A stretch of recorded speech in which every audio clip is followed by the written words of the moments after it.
Hello, everybody, and welcome to Book Club number 8 already. Man, we've been going for a while. so, yeah, last week I think went really well. Um, at least I found it really fruitful. Um, I'm gonna, well, how did my week go? Did I do much? I had a bunch of stuff happen in relation to the old stuff of the book. Um, like it seems to be more and more just in my line of thinking. Like uh, there's a cultivation, and when reading the new chapter, there was a like I made a lot of notes in the book, so um, there was a lot of inspiration happening, and that's the thing that I've been noticing most. Especially when while reading the Bible, I think the symbolism starts to become natural. Like it's like, oh yeah, that's that, and that's that, and that's that, and seem to be extending all of these ideas in multiple directions. Um, so yeah, today I don't know, like I wanna I guess I want to try to be a little bit playful. I want to try and get the time element maybe a little bit in there where we're looking at the motion more. Uh, so the transformation or the progression of things. So because I got the sense that Matthieu actually made a bunch of yeah, I guess from my perspective mistakes that he's using a too static framing.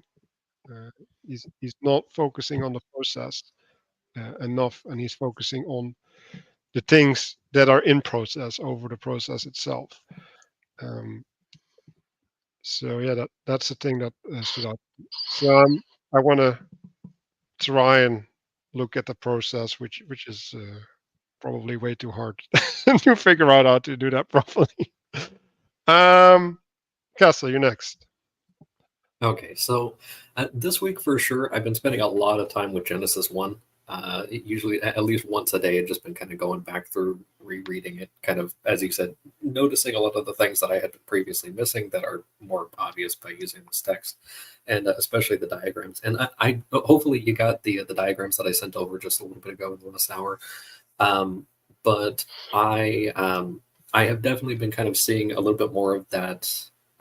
So we'll go into those a little bit more, but definitely focusing a lot more on the first few days of the creation story and looking at that cyclicality kind of coming in, and also this aspect of their, as you said, Mature is using a lot of these kind of binaries, but one of the things that had kind of been tipped off to me at the end of last week is this kind of thing that there's an implicit third in all of these things, and I think we're going to see that in the upcoming chapters. But we're also going to see that in I've done a couple of drawings that kind of illustrate this a little bit, and so I think that'll be exciting. And I almost wonder if Mathieu was intentionally leaving some stuff out. Intentionally or not, I'm not sure, but it seems like as we're going this way, we're going to start seeing a little bit more of that third thing being revealed. So I'm looking forward to that, and I'm hoping to kind of mediate a little bit in that regard, and still kind of processing a lot of it. So I'm looking forward to kind of hearing everyone else's perspective, and maybe something that I had been missing the whole time will just click out of nowhere, which happened a lot last week. So I have some notes on a lot of these things up to about 34, but not that many. I'm trying to not be overly structured and remain open to whatever sort of things come up. So that's what I've got. Christopher, would you like to go? Sure. Yeah. My general intention is more of the same there, just a little bit more each time. So I guess looking at more of the stuff here, looking what connections I can draw between things, and I guess I've been applying that somewhat, working with the sound and media equipment at church, getting that stuff reconfigured and up and running. So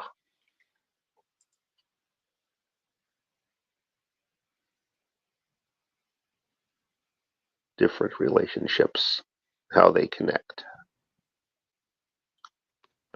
RJ? Yeah, so this week my intention is to, as I wrote here, reflect on the time versus space aspect, as I suspect we'll get to naturally. But more precisely, I'm interested in seeing what you guys have to think about these two kind of juxtaposed ways of seeing things, the inner, the outer, from a certain perspective. Although that's not the best way to frame that, but we'll come back to that later. The other piece that I'm interested in is looking at how where we've been up to in the book so far has been a presentation and some translations, and now we're looking at more than one thing at once in a new way. So I'm going to be taking particular interest in seeing how you guys, how that's affected you, how you might apply that.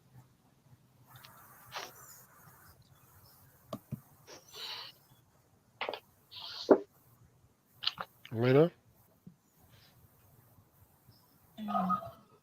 I think for me, something I've been thinking about this week is the way that space and time might, different people might have different relationships to those two things, and the way that I relate to them might be different than people that I might have a relationship with, and just trying to figure out how to maintain connection in a relationship in those differences. And that's kind of how I've tied that into what I've been through this week. Mark?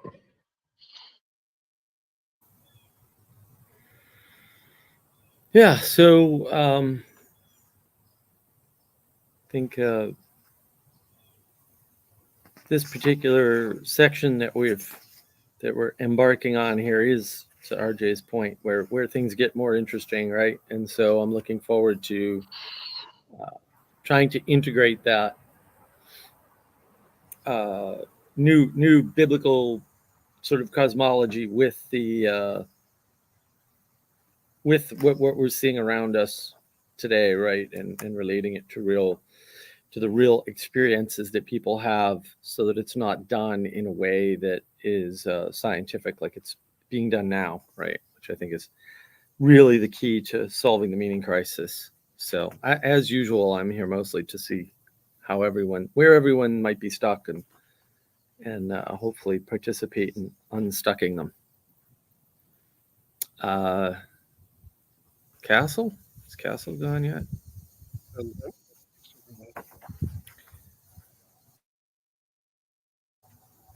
know. Who, Christopher then? Has he gone? Yeah, I think everybody but Danny has. Everybody went? Oh, all right. Then I'm in the last. Oh, cool. Well, other than Danny, I think, or Daniel. Yeah, so I'm excited to get to this part of the book. I think this time and space concepts are very broad concepts that are very more generic, chaos and order, cause of change and stability versus stasis. I'm interested to hear what other people have to say about it.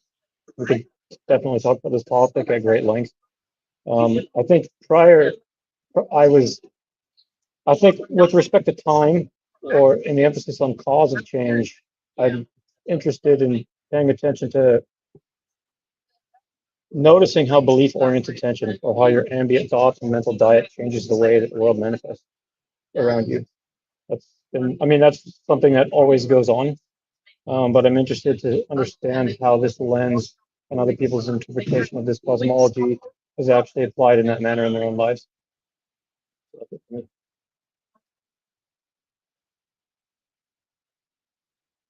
Yeah. So since we're starting a new phase, I guess. Um, the distinction that I made is a progression and a body, so something that holds and something that unfolds. So yeah, if anybody has like a specific framing that they want to start from, like I want to give the floor to them.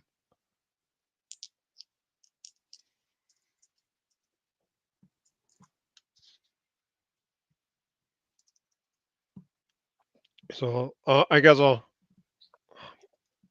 put on the slide. So um, here we have the day with 4 parts, and it's interesting because like in my mind you can also set it into 3 parts, because midnight is darkness, right? Like it's in some sense absence. It's where you're supposed to be asleep. It's the beginning of the day. Um, and I had a conversation with RJ around this, and I see him already reacting, so I'll just let him go. I'm not reacting. I'm muting my cough from the playback as best I can. But so when you have 3, right? 3 in my end is beginning, middle, and end, right? And midnight is in some sense a 4th thing, right? Which if you look at Gödel, that would mean completeness, right? If you have 4, you can have a complete description, and if you have, or is it? Yeah, and if you have 3, you can have an accurate one, or maybe it's the other way around. Anyway, there's a um, an interaction between the 3 and the 4, right? And describing a system or describing anything. And yeah, so like that came out to me, that the midnight is the thing that you can leave out, because it's not in the light, literally, right? Like it's not seeable.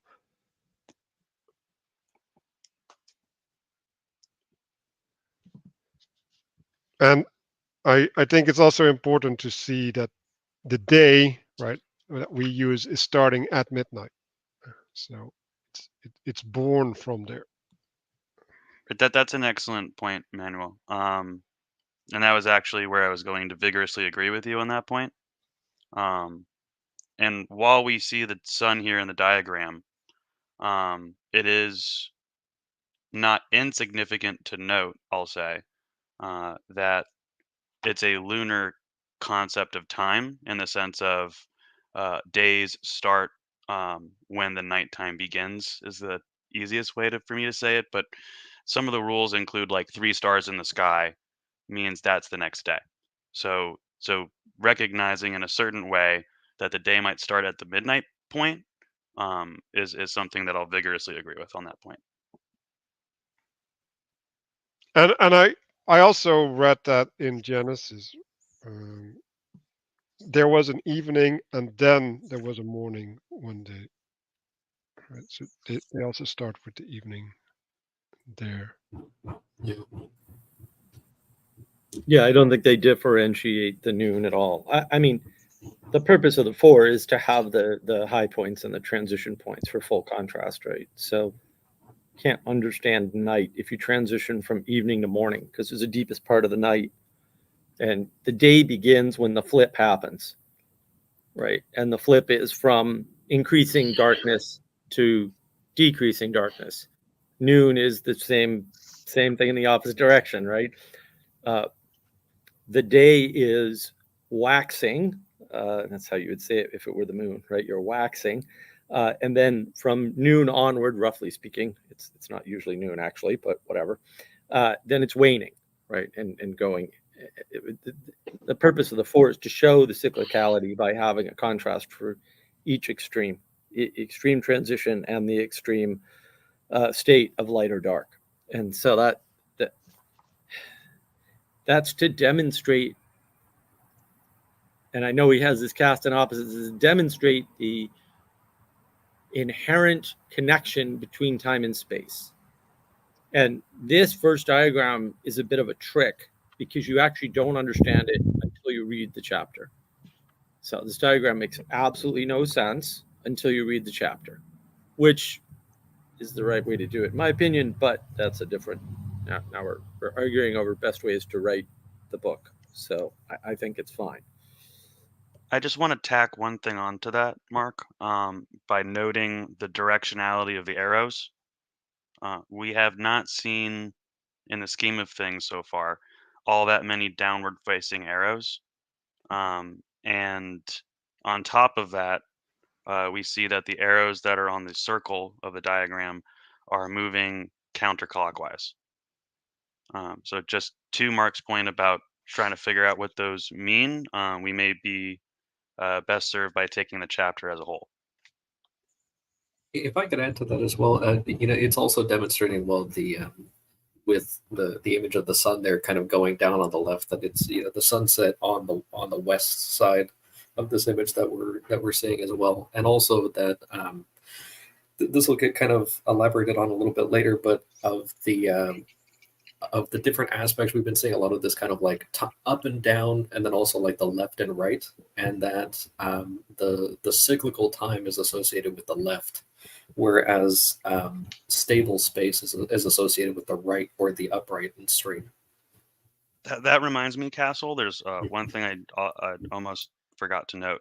The farther back you go, like chronologically, so to speak, the more people tend to look at what's on top as being where the sun rises from, and that what's on bottom is where the sun goes to rest. That's not true amongst all cultures in the world, but that's fairly true. It's actually where we get the word orientation from, because orient is east. Yeah. So that's just an important note to your point. Thank you so much. That's good. I like it.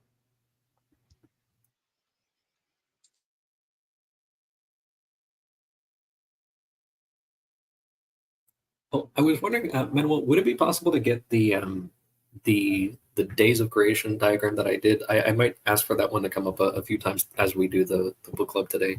But I just wanted to put a little bit of focus because of this chapter just on the day in quotes 0, which Manuel told me that RJ had brought up, and that was definitely mind blowing going back. And it's just like, oh yeah, it's absolutely there. It doesn't say it, and it's technically not a day. But there is the aspect of heaven and earth are created, and yet there's still not light yet. And then you have night and day are created, as well as the light and darkness. But implicitly, the time cycle is also established in that one. So we're starting to see that kind of third thing emerging at the same time. So you start out with God, and then you have heaven and earth, and then now in microcosm, you're seeing light, darkness, or night and day, and then the cyclical time that kind of keeps them moving cyclically. But that's all I have for that.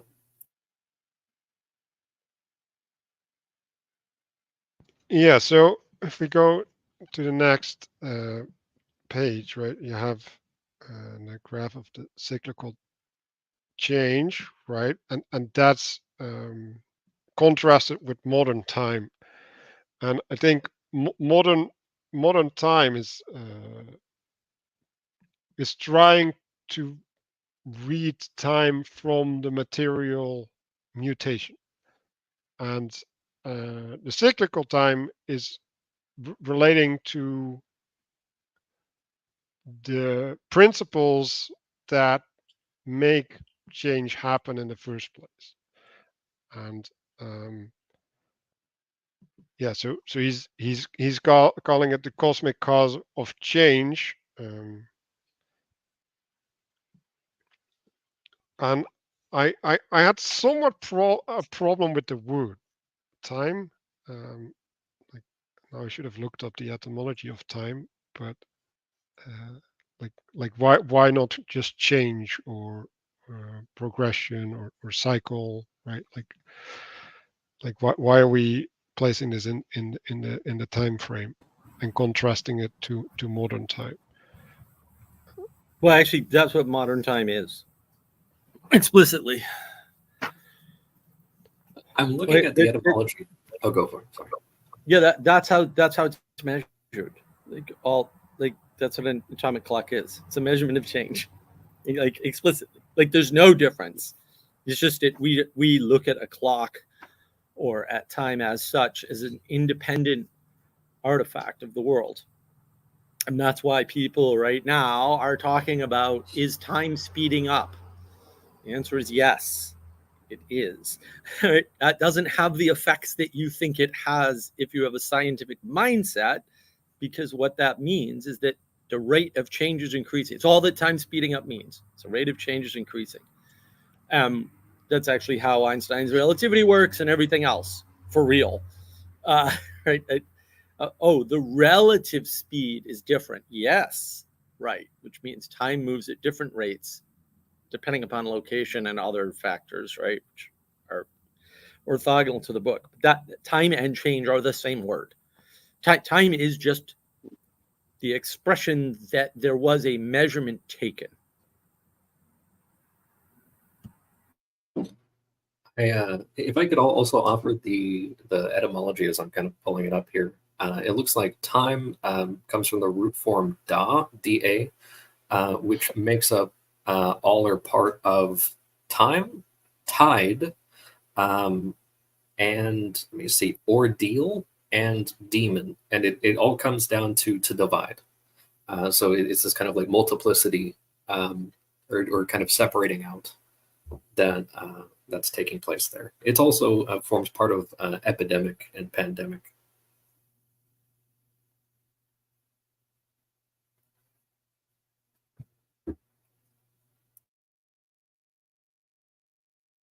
I think part of the contrast with the modern concept of time is that here in the book it's a cyclical thing, whereas modern concept is very linear. At least maybe there's an east-west thing that I'm missing there, but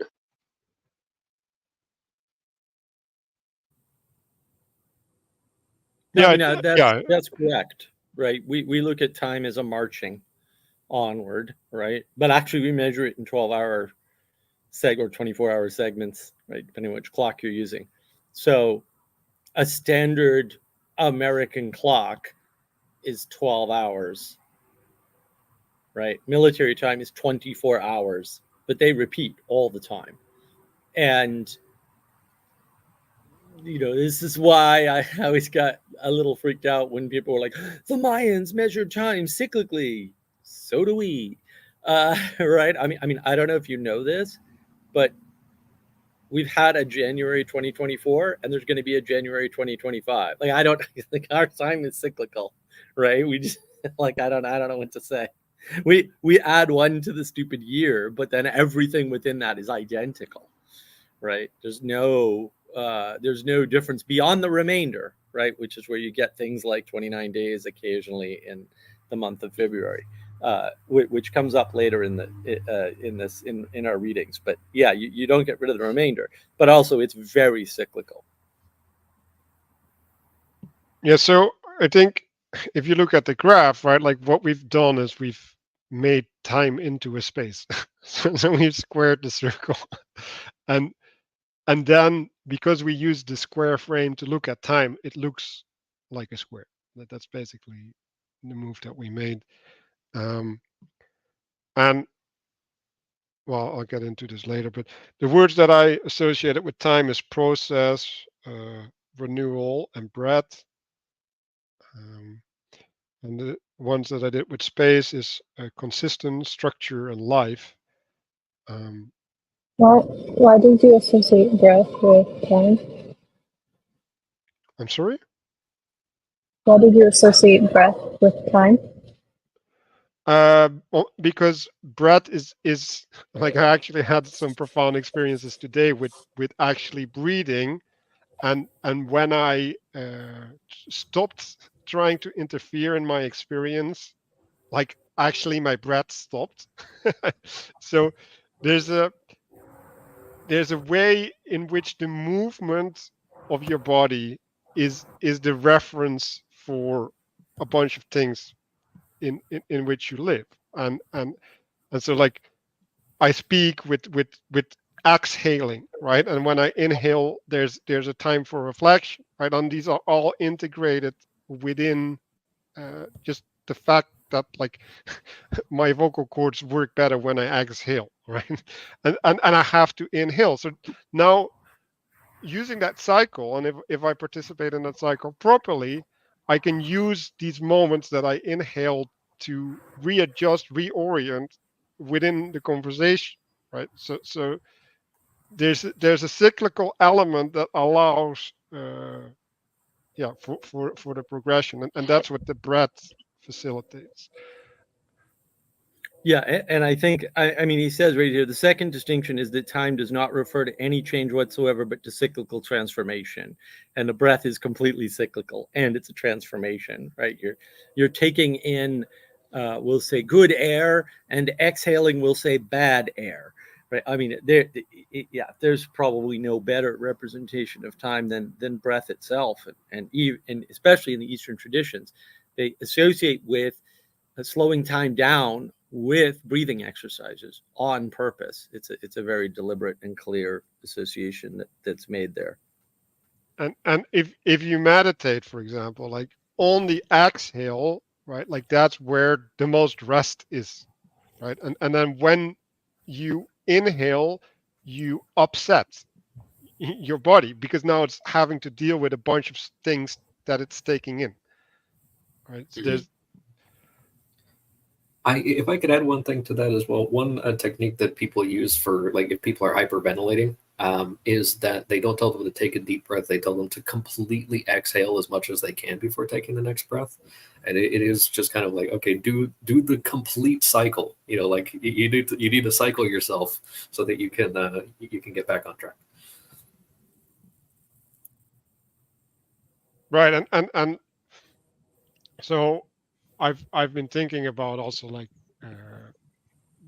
religious practices, right? So you have practices that are in the spirit, right? So that those are using the cyclical, more energetic aspect, right? And then there's more contemplative practices that are using a more stationary, more rested framing, and those have specific distinct qualities, and they both have their place, and they both need to be integrated in some sense, right? Because you can be contemplative all you want, but if you can't, when you are in the participation, right, like when you're in the heat of the battle, you can't use that which you've contemplatively integrated, then like it's still worthless. Like Yeah, there's this sort of like gathering up and then sending out that kind of happens. It's, you know, kind of like a building up and then, okay, we're going to send this thing back out, you know, for the mission. right. And well, you can even see it like the book club, right? Like the book club is a like a day, right? And then the book club happens within a week, right? And there's these two cycles that have a relationship to each other.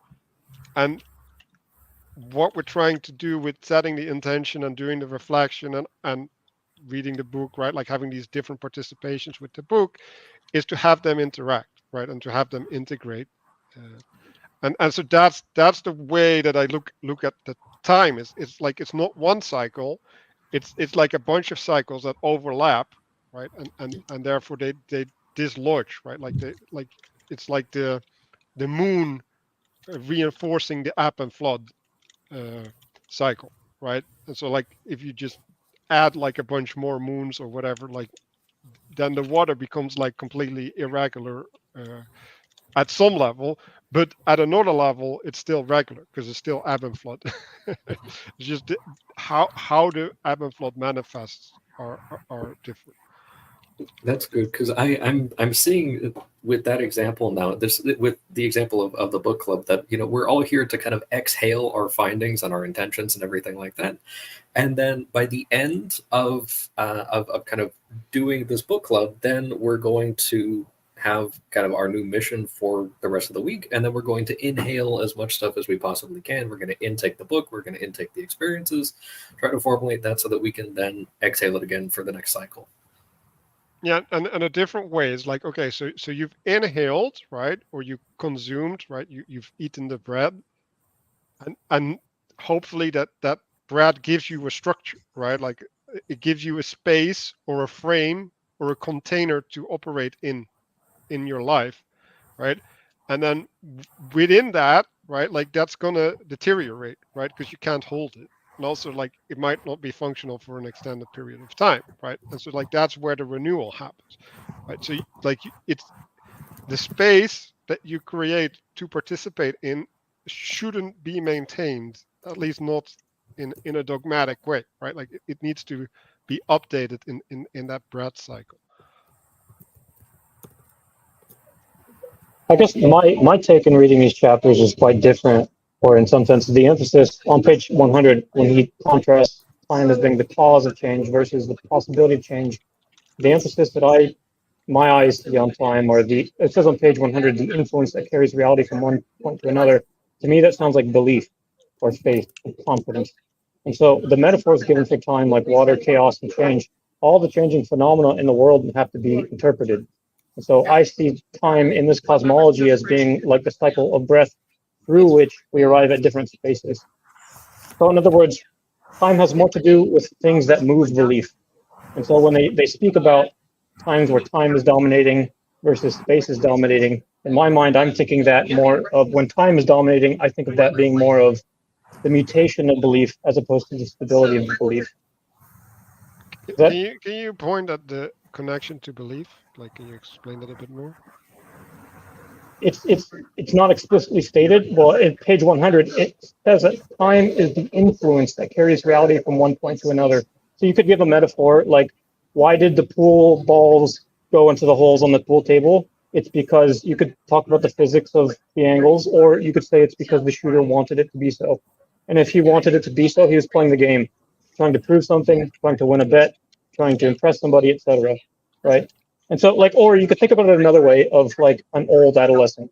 Like when they say that age is just a number, if you think about somebody who's like in their 60s who's still an adolescent, that's somebody who has not allowed time to move them in the way that, right? Does that make sense?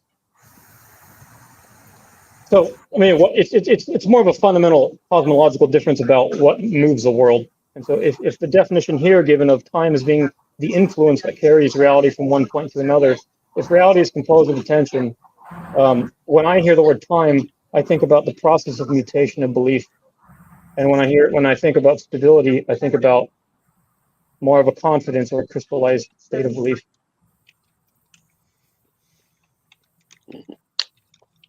Yeah, I think time, and especially the cyclical, I think the cyclical nature of time, the process of that cycle, means that time acts in some ways as a mount, like we were seeing in previous chapters with that.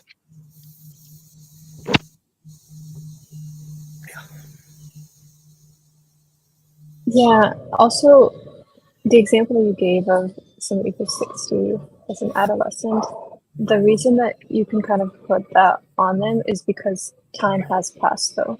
It's not as though there's no...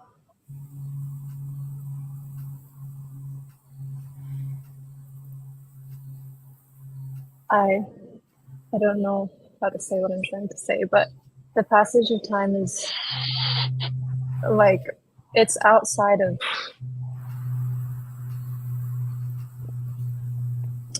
Yeah, I don't know how to say what I'm trying to say.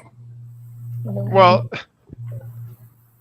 yeah, like I'm gonna have to impose like sort of an Omar. Well, I'll just do a reality perspective. Like changes happen, right?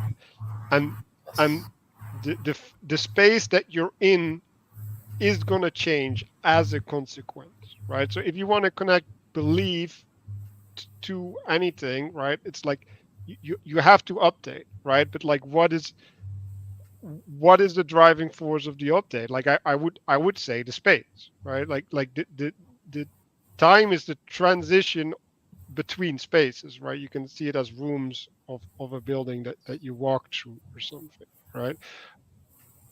But the problem I have with the word belief is you can have a belief that holds multiple rooms. So you don't have to change your belief. You just have to relate to what's in the room, which is not necessarily connected to belief. If that makes sense. Yeah, and I think another way to view this is to say we are not, and this is the change or part of the change that I think RJ was pointing out before. In the previous parts of the book, we were talking about a specific hierarchical view. The difference between time and space, or the reason you would separate them, is to contrast them so that you can see them, but they are both material, and belief is non-material. Right? So the way you know belief is from the material, right? That's the way you can validate it. But belief itself is non-material. It's a higher thing, and so you can't really wrap it up in time and space in that way, right? Because it's not grounded or dependent upon either of those things. So that would be a fundamental difference in view on this on what time is. So as he defines it in this book, he associates it with cause. I think he seems to be emphasizing time's relationship to cause of transformation, and that is a fundamentally non-material thing.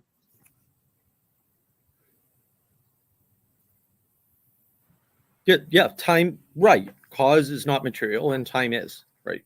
That's true.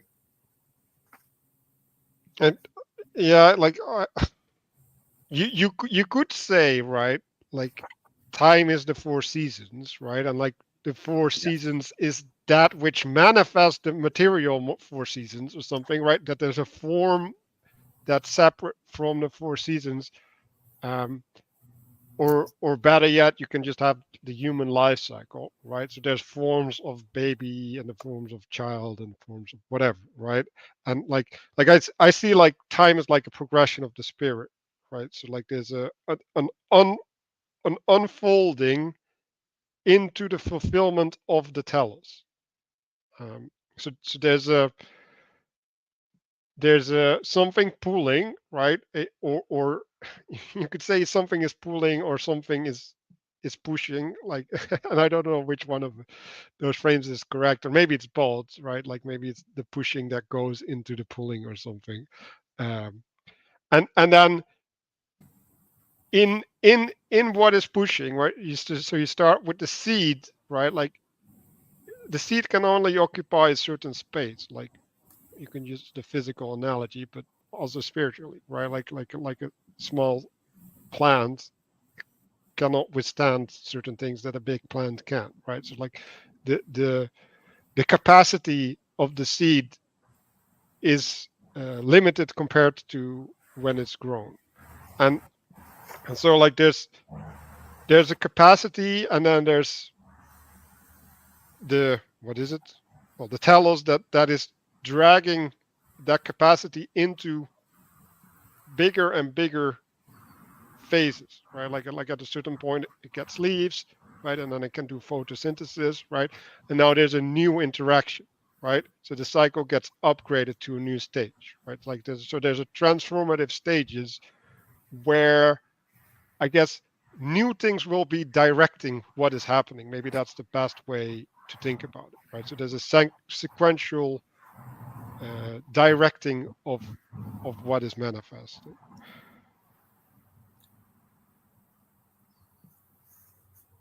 I'm not sure, but I think this goes into one of the questions I had for the diagram on the next page.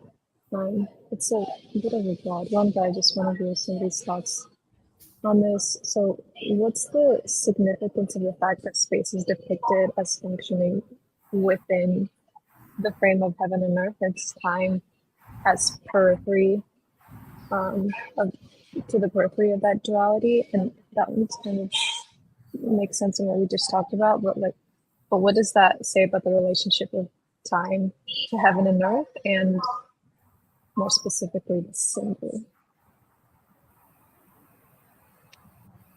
So this is what I think. Like people should correct me, right? But so you have the eagle or the top, right? Like the heavenly thing on top, and then you have the mediating aspect, and then you have the lion and the bull, right? And I think time is this turning, right? So you have the bull eating the lion.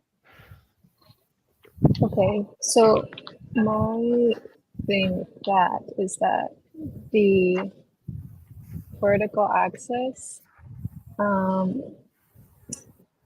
he says on page 116 that time is a powerful influence that eventually overturns everything. In that sense, time or chaos or the Ouroboros eventually overturns heaven and earth, which is that it doesn't overturn heaven and earth, but it overturns the access that is knowledge. And so in this case, the time seems to be in like primary because it is that static force of process which influences, overturns heaven and earth and the knowledge that comes out of it in such a way that from our perspective makes it seem dynamic, or in the perspective of that the symbol which is in the middle. Yeah, I would say that is true from a human perspective, right? So if you are dogmatic, right, like what you're doing is you're locking the space, right? You're setting a frame, and that frame you're making it stuck, right? Which is what a scientific experiment is, right? Like you constrain a physical space, like in a chemical thing, right? Like you constrain a physical space, and then you put in something, heat, right?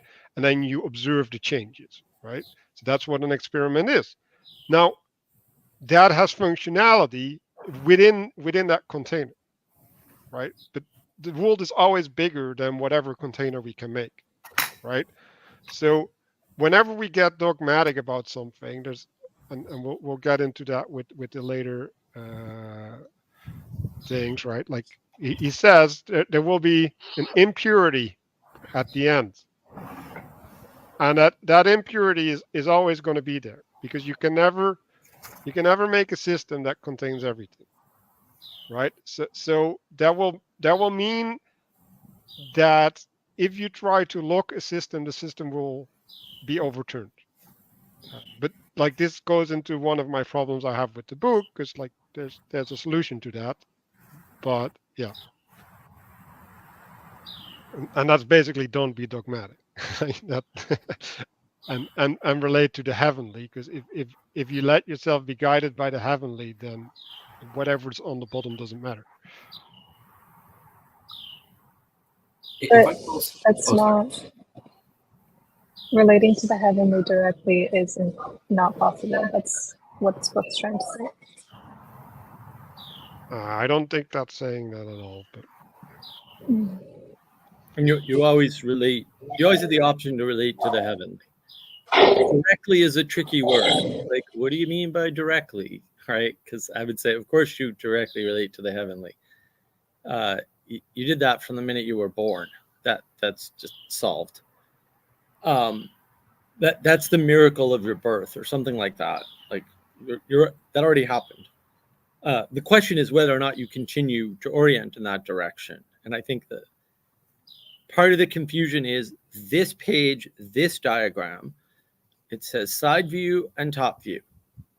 And so what this diagram is trying to get across is that at a point in time, right, this is what we'll say a balanced view looks like from the side and from the top in terms of allowing you to understand the difference between space and time. And you'll notice that in the side view, he's not talking about space and time. He's talking about the spatial axis and the time cycle, which is a very different thing than space and time, which is showing only in the top view.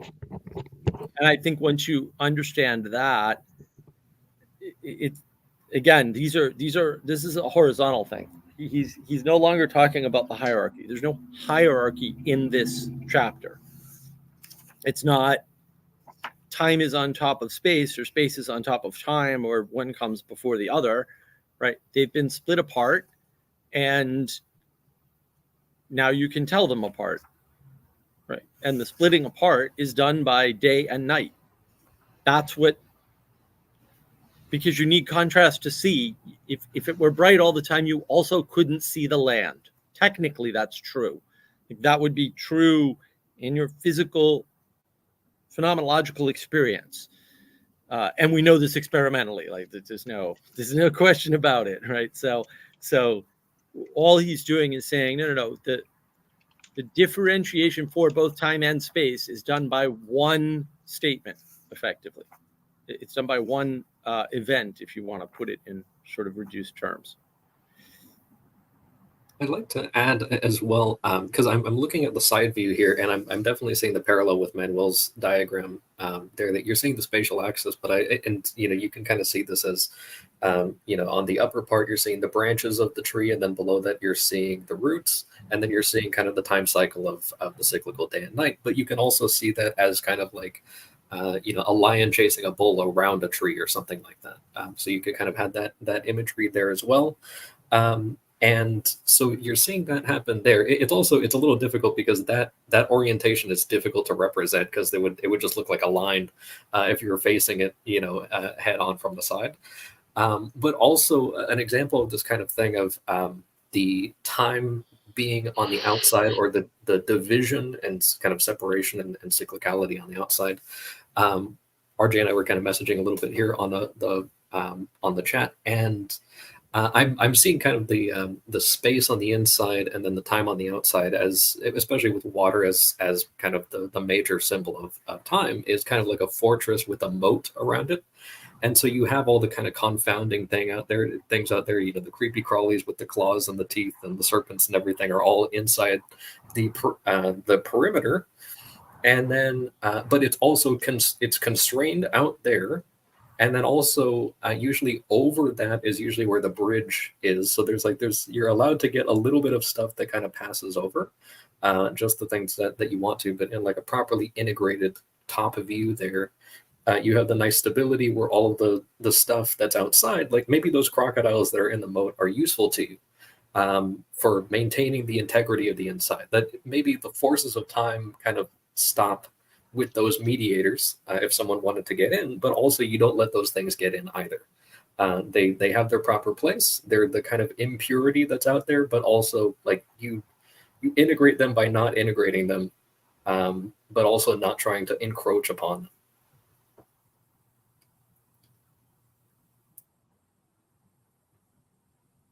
So, like a bunch of things, right? So, like, I don't like the fact that time and space are put in opposition, because they're not in opposition, right? Like, they're codependent. Mm-hmm. Like time manifests in space, and like space needs time to be. And I think when we're talking about a cycle, so that's on the left side, right? And when you connect that to a day night, right, like that's stages, right? And then you have progression within the stage as well, right? So that's different levels of manifestation of time, right? So there's a transitory time, right, where you have transformation, right? You go from something that grows on the basis of the food in the seed to something that through photosynthesis can make its own nutrients, right? And that is a transition. That is a phase shift, right? Like I walk through the world, and I'm stupid and I don't notice something, and then at one point I get this revelation, and now my interaction with the world completely changes, right? So like there's a before and after. And if there's many before and afters, right, like you progress, right? So that's where you get the linear understanding of time from, right? Like, but what is this linear understanding of time, right? Like if you go back to the breath as the small cycle, it's just a bunch of cycles repeated, right? That go through a phase change, right? And like it's still the same cycle, but now it's oriented or it's interacting differently and it's doing different things in the world.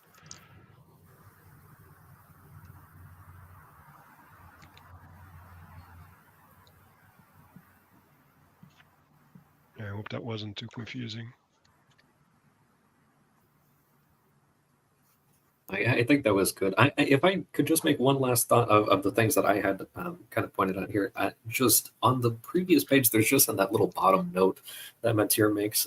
He's kind of reiterating a thing that that he had mentioned before when he was explaining, the formulation of the words, and he had that kind of funny example of that. I actually don't remember it was the holy temple versus like empty hello, and he was kind of showing like, okay, if you jumble up the letters you can get a completely different meaning, and it's this kind of idea of not trying. He says here, from a spiritual perspective, the technical explanation of time is the equivalent of explaining how a word was written instead of what it actually means. And he uses in that previous chapter kind of this example of, how do you write these words? And it's like, well, you have 4 vertical lines and then 7 horizontal lines, and you arrange them this way, and it's like that's not actually how people do that. And I think I just wanted to kind of make the point here that a lot of these things that we're seeing are going to be things that people were witnessing, sort of patterns taking place, kind of like the lion chasing the bull around the tree, or seeing the day-night cycle or something like that, and they were more concerned with how they could participate in that rather than dissecting it and figuring out how it worked. And they found that perspective more useful. And another way to say it is relating to the parts or relating to the whole. Mm-hmm.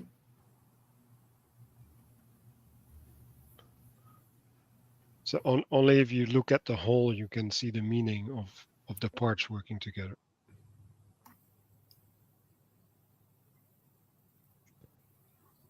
Okay, let's move to the same thing differently. Manuel, I just sent you a photo.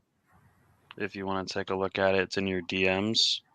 There's another different one. Not that one. I just sent it to you. Sorry, it may not have come across yet. Yeah, I got that one too. That one reminds me of the boat stuff, but it's a little too abstract. But it's the next one that I just sent to you.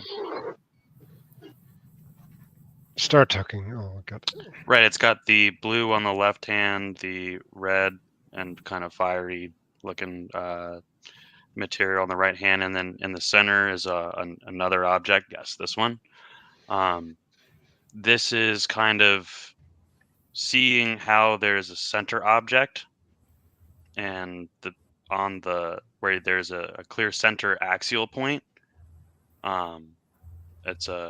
It's a bit of a front run, but in a way, I do see this in what we were just looking from the side view and the top view, because right now you can see how like there's a bit of a dimensionality to this. But I just wanted to put this on screen briefly, just so that people can get a feel for how there's a top and a side as flat as the diagrams can be. I don't know if anybody has any thoughts about this, but this is just I find coloring some of it does tend to help as we talk about these things.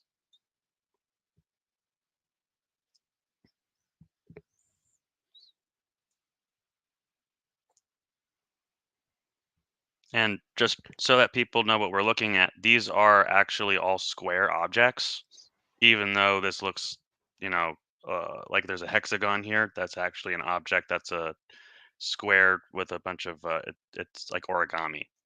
But in a way, you can kind of see something unfolding in the center here in the way that we see on the side view. But it's also, you can see here with just the way that the origami works out with the top view, where you can see, if you turn your head to slightly, you can certainly see that it's inside of a square. So if you can imagine the very background with the stars here that we've got, as kind of the circular time and space within which this square object is being held.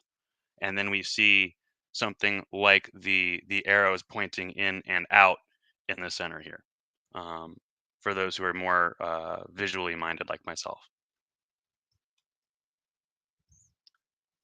And I think a good thought exercise is also that you can walk around it, and it's like the elephant, right? And like at every point you go around it, you will touch something different, right? And if you see the blue as the night and the fire as the day, I assume that's the framing, right?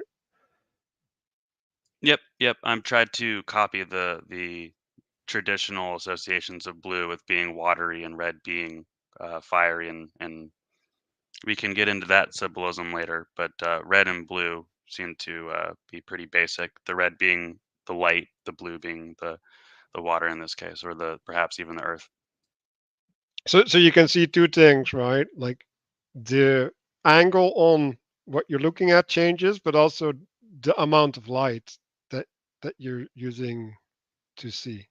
So there's like two things that meet it at the same time, right? And in that interaction, like what light you have and what angle you have, you will, well, something will be revealed to you.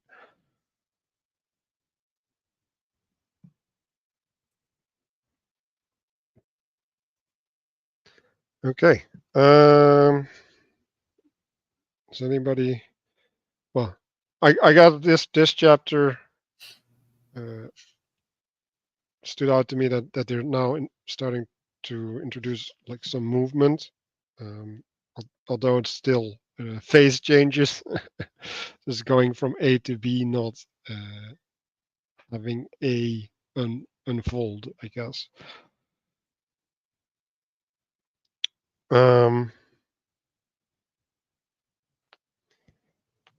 Yeah, so there's it says the construction of a dry world on the second and third day, right? But that dry world presumes a pre-existing structure that it can get into, that allows for it to be embodied. And you can say, well, that structure is spoken by God, right? Like God said this, and the speaking is the law or the structure in which the space can manifest.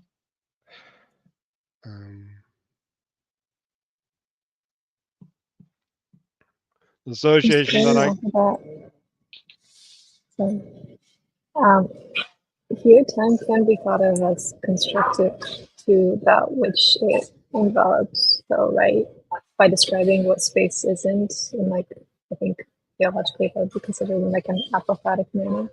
Is that where the waves in the picture in the top of the next page are in the shape of a square star? The next page. Yeah, at the very top. So can you say it again, like a little bit louder? Yeah, the time can be thought of as constructive here, constructive to that which is envelops, right? Like it is a boundary in a way.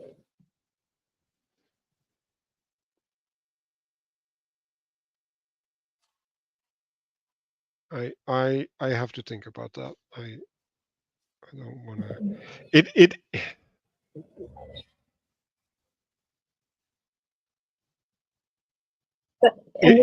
is constructive in the sense of sequence, right? So it is a constraint. The cycle is a constraint. What do you mean by sequence? Well, like, so if you have day and night, right? Like that day and night only allows certain things to happen, and it disallows for a whole bunch of other things. Yeah, I mean, morning, afternoon, evening, midnight is a sequence. Yes, but even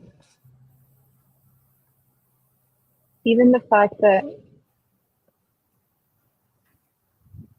that's not really how I meant it. That makes sense, but that's not how I meant it. It's like a border. The change is a border for what's inside, and it makes what's inside. It declares what is inside to be what it is. Well, you Can know you do change, more? Yeah, I don't have. you know change through difference, right? So discernment is the way that you know change. And there's effectively two different types of change or aspects to change. One is cyclical or motion based, and the other is space based. In other words, the water and the land are, there's a change, right? There's a transition. All right. Now, when time dominates, can we go back to the first diagram? Because actually, I think this is where the confusion starts. When time dominates, everything's flooded and unstable, meaning you can't see land transitions anymore. The only transitions you see are cyclical. And so again, the question is time speeding up? The answer is yes, that's a flood. That's what the flood is. It's not only what the flood is, that's one aspect to the flood. We are in a flood, or maybe many floods, certainly a flood of information, right? And then what that means is, from our perspective, when time dominates, it's just chaos for us. That's what's happening, because the primary discernment of change in the world is cyclical. And then we're always looking to, quote, reestablish order. Jonathan Pageau talks about this as, the inevitability of tyranny. Oddly, Plato in book 10 says, in book 8 says exactly the same thing, right? Like, you've got this democracy, and then tyranny has to assert itself, right? And he's got different reasoning for why that happens. But then you get the space dominates, which is dry and stable, right? But now there's no chaos from which to draw greater order or something. And I think that helps you understand splitting the waters and the cosmic mountain. Although I'll admit, and I'm glad RJ's here, the splitting the waters to me is the hardest diagram maybe in the book, as far as I can tell, at least for me. So I can understand the confusion, but like, you really have to understand this first diagram before you can sort of get a sense for this view. The disappointing part of the view 2 pages on in the diagram with splitting waters is that he doesn't actually talk about whether that's side view or top view or a combination of views, right? And so I think that's where part of the confusion comes from, because he makes this circle square distinction here, and again, it's not 100% clear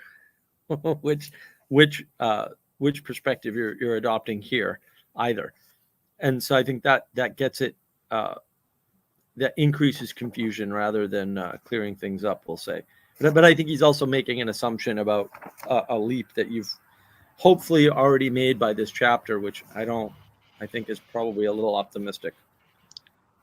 So, Mark, I think Matthieu actually offers a bit of a middle step in between some of the two pieces that we're looking at here, which is, again, the earlier parts of the book, even the previous chapter, and what we're going to move on next.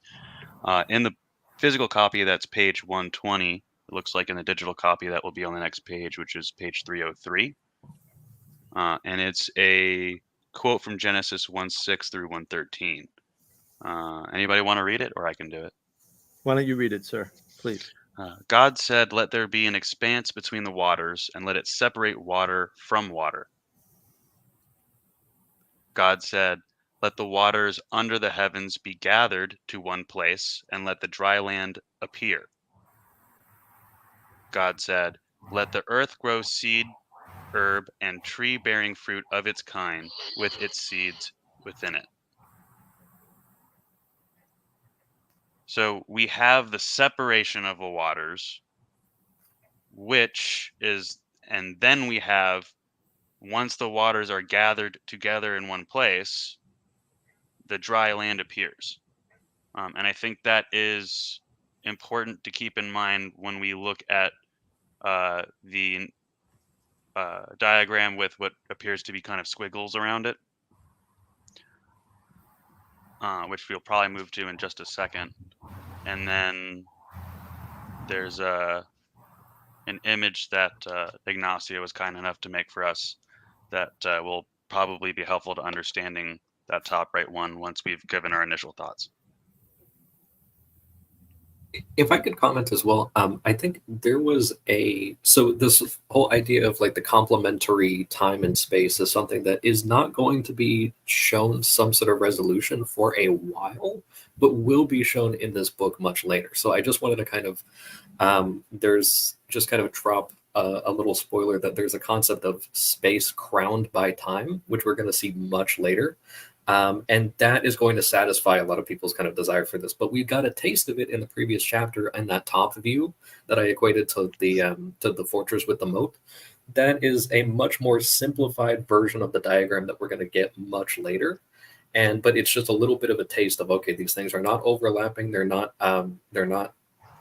in any sort of conflict at all, but they're in their proper place, interacting correctly, and you don't have this kind of aspect of like a rock in the middle of the ocean getting just eroded by crashing waves, but rather just a properly placed moat around the fortress, or a crown, as we'll see much later in the book.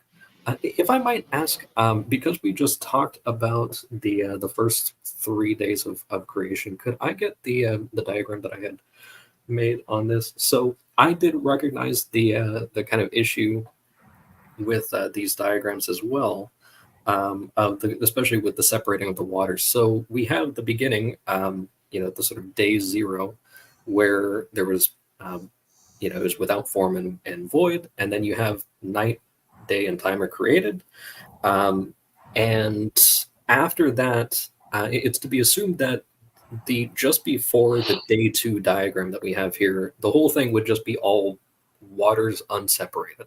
So you have, and I pointed there to the firmament. You have the sort of sky dome as perceived from below, and then you have the expanse kind of created in between the two types of waters, and then you have the kind of worldwide ocean at that time set there. And also to kind of illustrate for the folks at home just the water imagery as well, with a silly example. If you have someone that's boarding a boat in the ocean to steal it or something like that, then they would be a pirate. And if they did that in space to a spaceship, they would still be a pirate. But if they did that on an airship in the sky, then they would be a terrorist. But they would still be kind of, there's a relation there. But just kind of that even in sci-fi that we see kind of the ocean imagery with like outer space and kind of the firmament and everything. But so you would see that kind of the cycle is established there on day 1, and then you have now the expanse between the two. And then as you get to day 3, you're seeing now. I will kind of mention this when we get to the next chapter, because the day 3 diagram I drew there kind of intersects between this chapter and the next one, with the dry land kind of coming out of it, and then vegetation coming out of there, which I denoted with the colors there. But we are going to see a bit of that, and hopefully that was a little bit helpful, even though it has to be low resolution at this point. If we could just hang on for a second here and look at day 3, Cascos, I'm appreciating in a new way what you did here. With the coloring, especially with the green, the arrows and such. That is in part kind of, if I was going to choose a diagram for the part that I read earlier on page 120, that's very much one like part of what I would see. Of course, we're in the chapter, so these next diagrams that we're sort of picking apart at the moment are connected as well. But as we move back to seeing some of these squiggles, the footnote about how how gal means cycle and gal means wave, becomes significant, because while we are looking at water here, the framing on the within the circle and the framing when we do the splitting of the waters, it is related to what you've got here on day 3, and Yes. from my perspective. So I really appreciate that. Well, thank you. And I do want to point out, and we will kind of see this a little later too. I did the dry land and vegetation coming out in a triangular form, because we're also getting into the spatial axis or pillar, or the cosmic mountain is coming up in these next diagrams. So just to kind of illustrate that a little bit, there's a complementary diagram that I did that is on another one that won't be relevant until the next chapter. But I just wanted to kind of point that out. And to your point about the gall, I do have a note here that it can also mean wheel and whirlwind. And I just wanted to tie that into both Mark and Christopher's comments previously about time being a mount, and also time speeding things up. That's also what wheels do. And so you can kind of see that imagery with carriages and cars, but also with rushing cyclical waters and things like that. And I think we have, I think it's on the one of these pages. There is a part about Mount Ararat. I don't know if. Yeah, that's coming up. Okay. Let me see. Do you know which page that was on? Hey, let's leave We'll that get for there. later. Yeah, Okay. let's just get there. Let's Okay. finish. I wasn't sure if we passed it already or not. No, we did not. Okay. No, so Good. Cosmic Mountains on page 121. So it that's the thing that I was trying to gesture at earlier, is like we are looking at 2 things at once sometimes now. So I totally appreciate where you're going with that, Castle. But Thank you. I think Yeah, I want we're at a good place. to wrap this up though. So let's do that. So Right. first, I want to say that actually helps a lot, RJ. So basically, what you did was you showed me. I kind of suspected it that those 3 quotes that you read there. That's the sort of the Protestant way of linking the 2 diagrams together. Like what he's describing is the splitting of the waters. And then thank you, Castle, because that was very helpful. Although I might have tried to integrate the square on the 3rd one. So that actually only leaves me with the outside squigglies to worry about on the splitting waters diagram. Yeah, I wish there had been a square instead of a circle in day 3. But I understand what you did there. That's very helpful. I have a bunch of things to say, right? So, like, first of all, creation is a cycle as well, at least from my perspective, because it's the week, right? 7 days. So we have to realize that. Secondly, the significance of the expanse, in my sense, is in the space between the heavenly waters and the earthly waters. Only when that mediation happens, the option for land appears, right?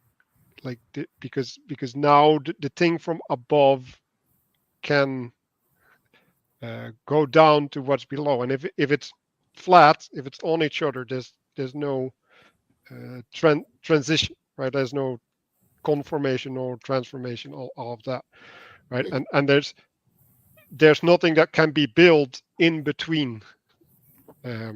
So I think that space is really important, right? And that space is where the mediation happens, right? So you can see that in the 3rd day, or that's a sense of mediation, or not so much mediation, but in information, right? Like it's the heavenly thing that gives identity to the 2 things below it, right? And they are then the building blocks for things that come later.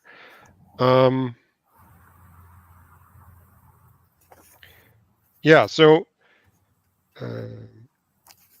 there's in the order things get unified, in the flood things get differentiated, and one of the things that I wanted to say is you can see, right, like what is an order in time, right, or a cycle, like that's so in some sense also a space, right? So now you get in this weird uh, thinking, and maybe that's what you were pointing at, Elena, that there's a spatial quality to time.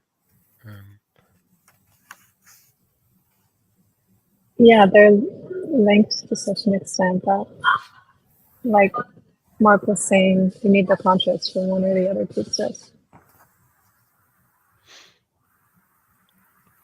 and I think when we're talking about splitting the waters, right? Like now on the land, you get the tree or the pillar or whatever that's pointing up at heaven, right? So that's what you see, and like part of the tree or the pillar is below, and the other part is up, and then around it is just the waters, right? Like that's in some sense, if you look at this graph, right? Like so you have the identity and you have a form, right? An incomplete form or somewhat complete form, and around it there's still unknown. And I think that's what's being displayed with the squiggly round lines around the graph.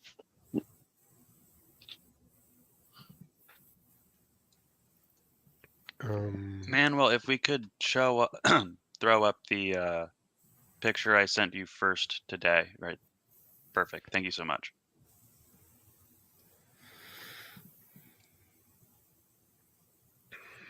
You want to describe it, or I'll give it my best attempt. I think the thing that I'd like to focus on here is to draw those who've been with us from the beginning, or those who can go back and check. I think it's session 3 or 4. We have the heaven, union, and earth levels. That's the top, middle, and bottom of the image here. Luckily for us, the thing that I wanted to draw out was seeing this top right diagram from the page in the book and this top view here, so that people have a little bit more directive and experience, don't have to rely on their imagination so much, of seeing the waters surround some of what's visible.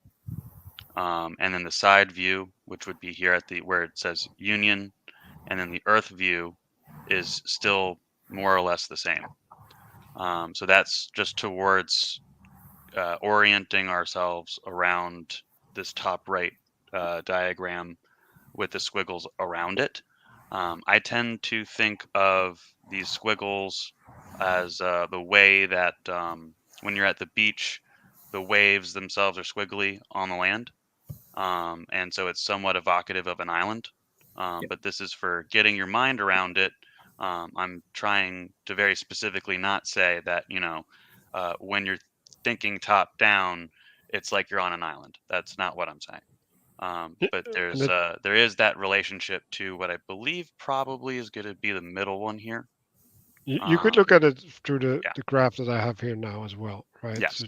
So the left one would be the top one, looking from the top, and then the middle one would be looking from the side, and then the bottom one would be looking from the bottom. yeah, I think I want to emphasize this is yes, it's nice of Ignacio to do this, right? From heaven, the earth is surrounded by water. That's, I don't know. Look at the space station view of the earth. I don't know what else to say. Like, it's true. If you could be, at the side, or we'll say at the level of the planet, looking sideways to it, which is of course impossible because it's a round thing and it's very large and you're completely small.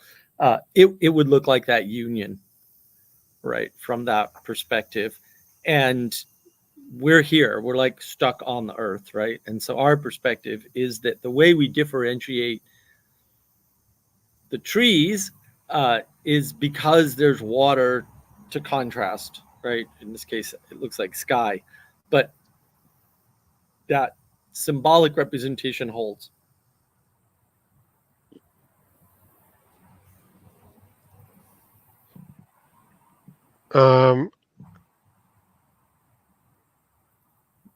So I wanted to go to the Cosmic Mountain. And I also, like, the first thing that I wrote down is this is the cross. It's also north is heaven, south is earth, east is start or the bird, right? West is the completion or fulfillment. That's the thing that I saw in there as well. And what I also see is there's a transition into the physicality, the territorial realm, instead of just the abstract land, not land. Right. So there's a fractal layer down that we're recreating the pattern at the mountain.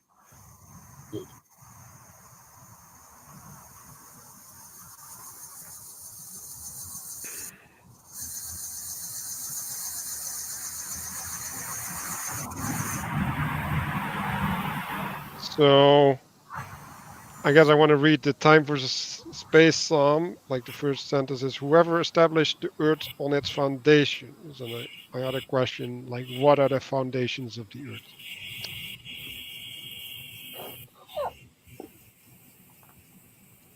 Well, what I'm reading here on page 122 says that while the spatial axis splits the waters and founds the earth. So it's not, maybe I'm just misunderstanding how you phrased it, but that's kind of where I'm seeing a little bit of a difference, that they're kind of not, they're not disjointed.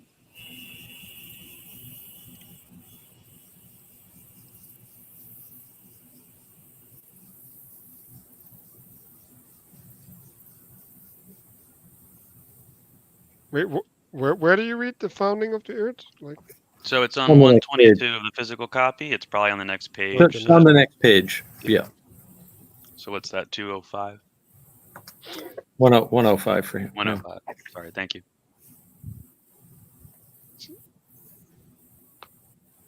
Right, it's essentially it's the last sentence of the chapter.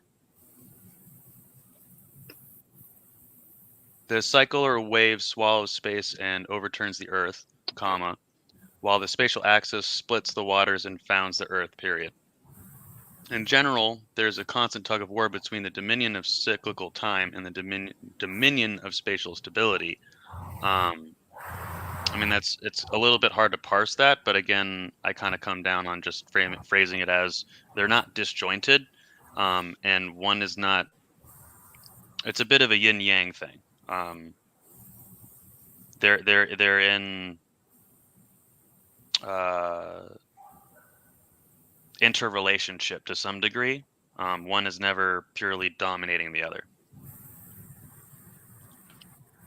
Yeah, and I think if we go back one page, Manuel, to answer your questions, I mean, I think it's a fundamental misunderstanding of what's being said here. What's being said is, what can overwhelm stability other than a cloak, right, or an instability? But it's, again, it's not an opposite. It's not an instability. It's a covering, right? And so you have stability and you have covering. And why would covering interrupt stability? Because you can't see where the stability is.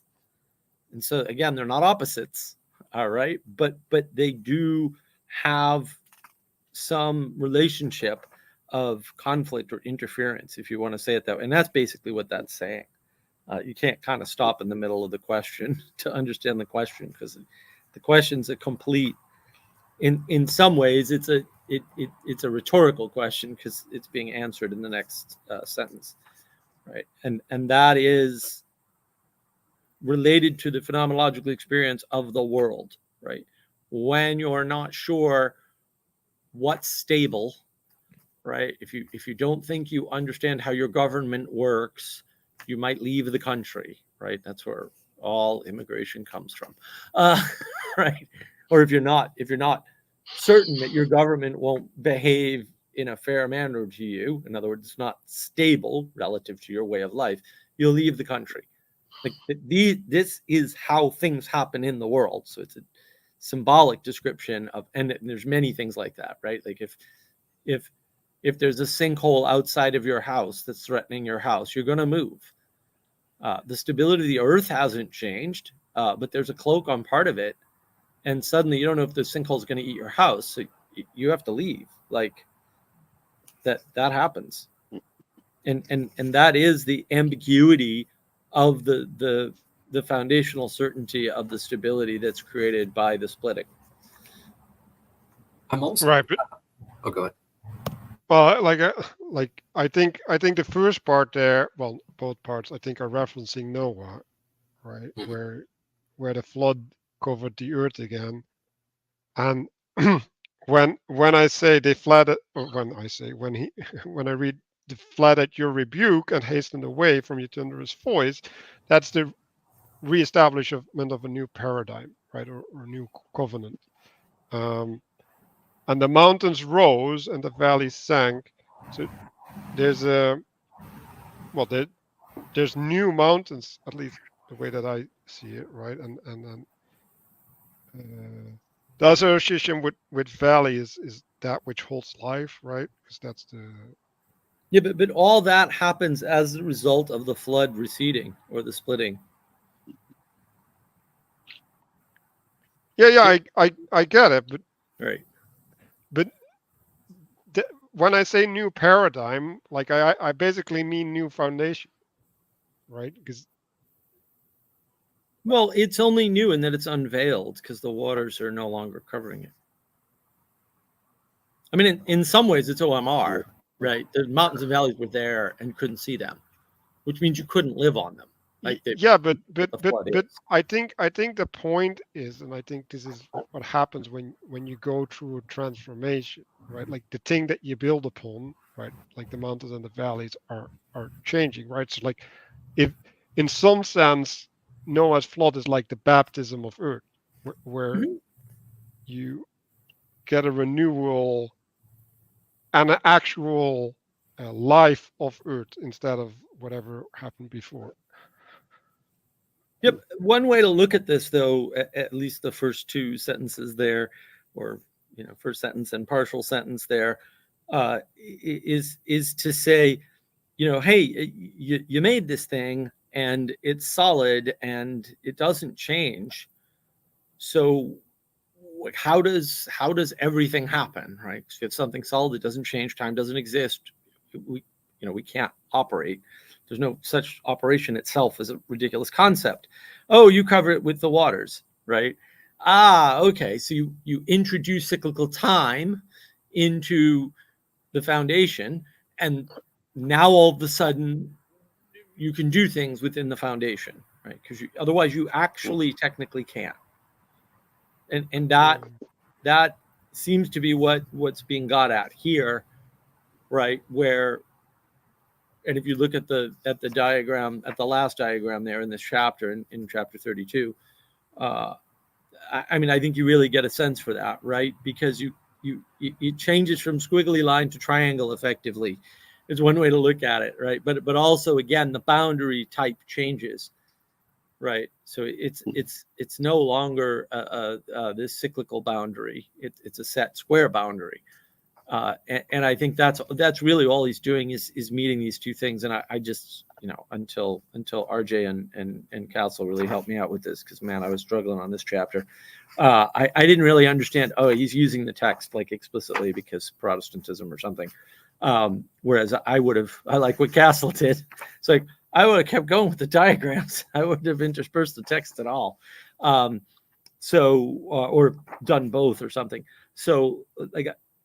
To me, that's what it's the battle that's being engaged in between time and space that is manifestation, right? Like that's how manifestation phenomenologically happens to us.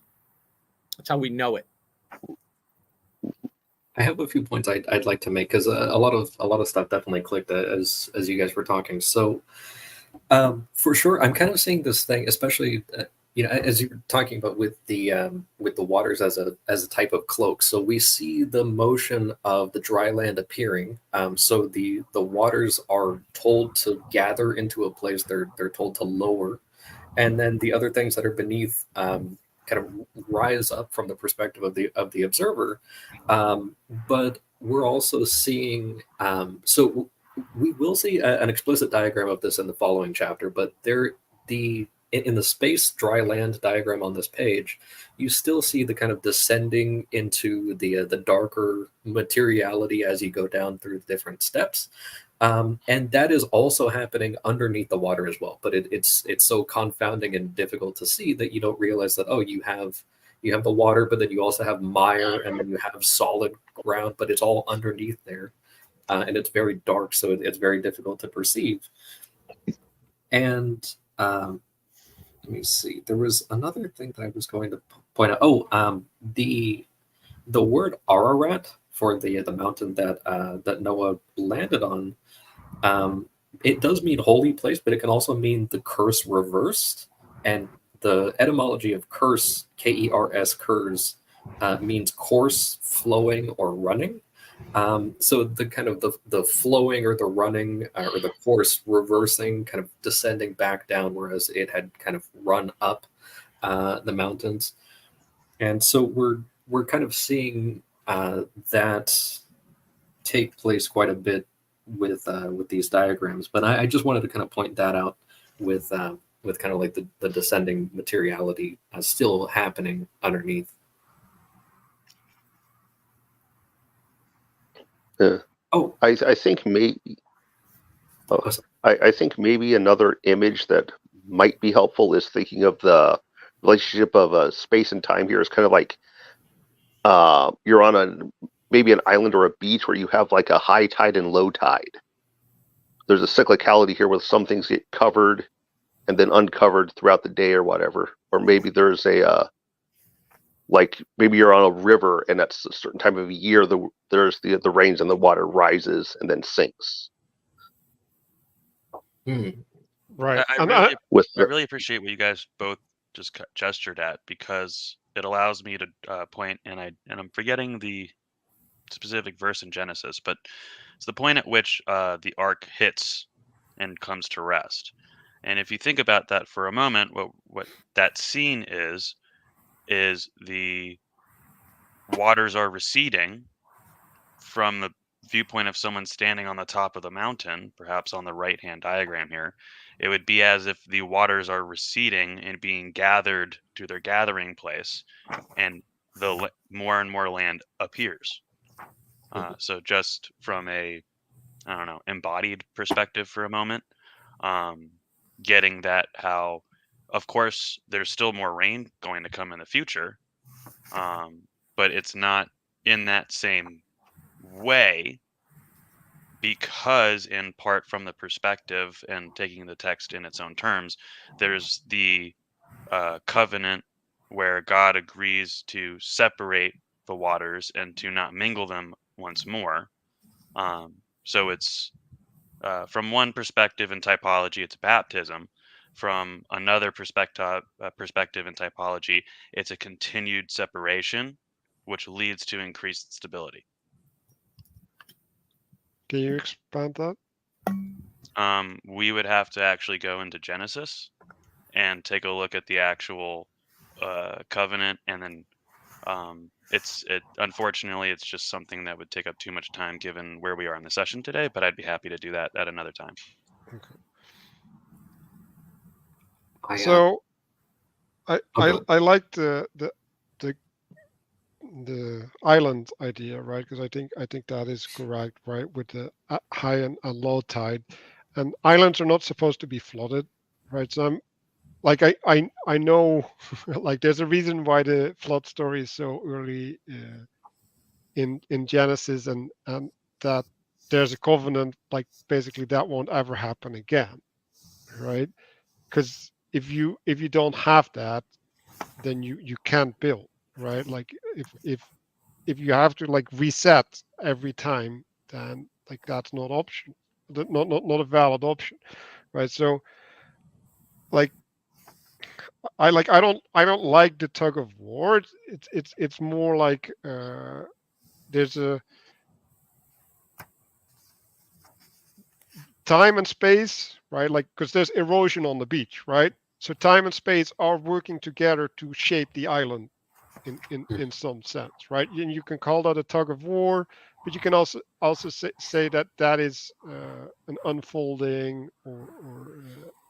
and yeah, like I'm I literally wrote down here like, is this materialism, right? Like why are we putting them in opposition as much, right? And like this oppositional framing also implies a value structure, Right. and so it's taking the time and the space primary over the relationship that they have, right? And this is the point that I was trying to make, right? Like there's a relational aspect which is the change agent that is in the interaction of time and space, and that's where life happens in some profound sense, right? Like it's the progression uh, and the spirit that gets created, right? So because if you just take like pictures of an island over a year or something, right, you can see the erosion happen, right? And so now there's a movement, right? Like there's like the island is acting or something, or it is doing something, and I think that aspect is the important part. The land Uh, appears alive due to the change. And I agree. There's no reason for the oppositional framing. The better way to talk about it is to say they're in cooperation with one another. And yeah, I don't like domination either. I think that's, I mean, it's his book. I know why he does it. I don't like it. Uh, that's not wrong, but it puts you in the wrong frame of mind potentially as a reader. And hopefully, you get out of that wrong frame of mind by engaging with the pictures, which is the purpose. The purpose of the text is to get you engaging with the pictures. So, Manuel, just to uh, hopefully bridge the thing that you were asking me to go into based on what Mark just said in part, um, there is that bond between heaven and earth that is set up by the covenant I was referring to. And that bond is the rainbow. Typologically, that rainbow is related to a bunch of stuff. This is not a book discuss. This is not a discussion of what the text is relating to. This is a discussion of the text. But it is, in a way, one might place the rainbow in between these two diagrams, where it says, drying the land and such. That's purely my perspective, purely my opinion. And so this is one of the few times where I'm going to make sure that that's very clear. yeah, maybe like would it be proper to say that the rainbow is like a intermediary expanse? Yes, Because from my that's what perspective, yeah. right. Mhm. Yeah. But it's also established through a permanent separation and covenant. That's just kind of like where I'm seeing some stuff being So actually. that's like a third heaven then? No, not as such. To borrow some Verbachian language, it's some sort of transjective thing. Mm. But it's also very much the intermediary. And would because Peterson talks about father culture, right? And that is the thing that you can make contracts with, right? So is that the sense that you mean transjective? No, I mean transjective in like the sense of the lexicon suggests as it's used. To put that in like regular English, it's just not objective, not subjective. It's between two things. It's It's the relation. intermediary. Yeah, Yeah. it's the Yeah, relation. but that's what a It's not contract is, tonos right? though. Like a contract isn't objective. Like it depends on the fate of both people, right? Contract and covenant are similar but distinct and have some discernible things about them. Contract's a specific legalism that is a reduction to propositions of something that cannot be properly understood with propositions, but can be bounded by propositions. And therefore transgressions are clear. A covenant is not. But it used to be that you'd shake hands and then put it in propositions, right? And the shaking hands was primary over.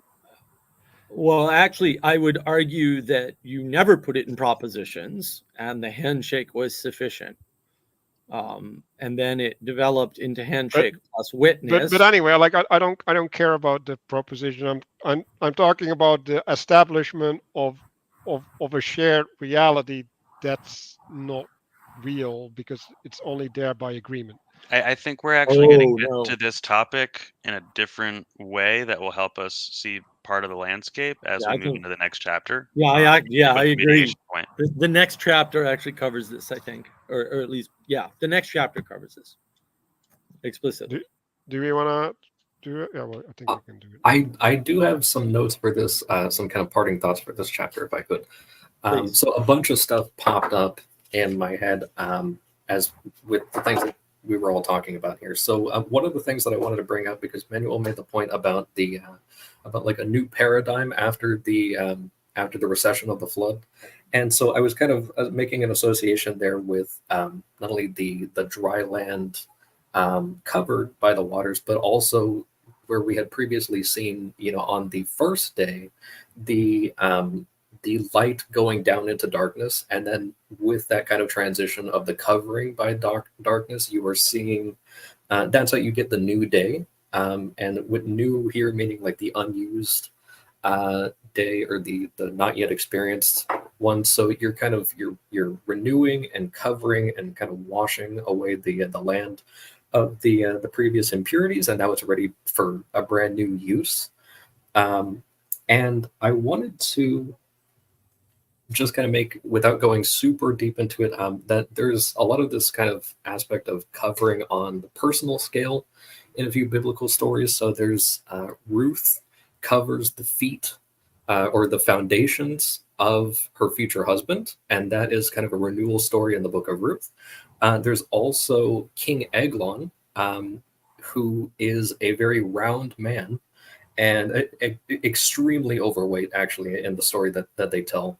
And he is at war with people, and he is self-feeding himself. The word Eglon is also the same word used for calf in the golden calf, which means go around, and it means calf, but it also can mean chariot or wheel. So it's kind of this time aspect.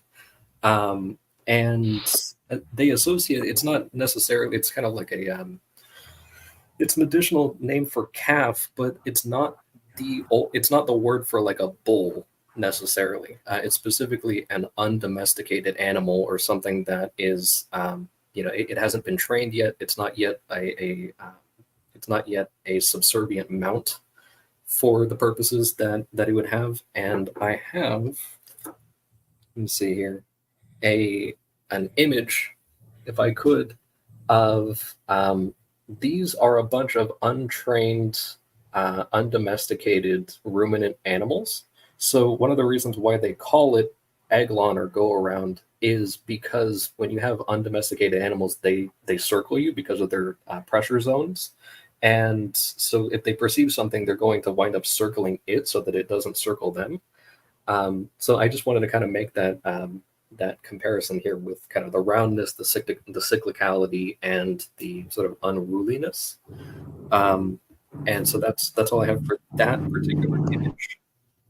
And then I just wanted to make a quick comment as the firmament appreciator here. You were talking about the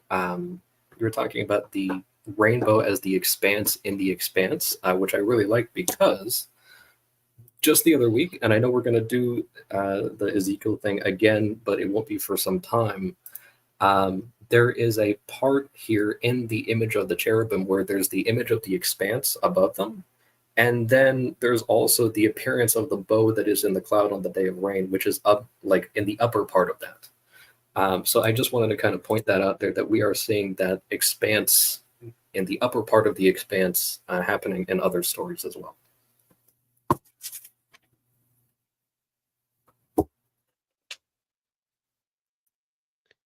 Okay.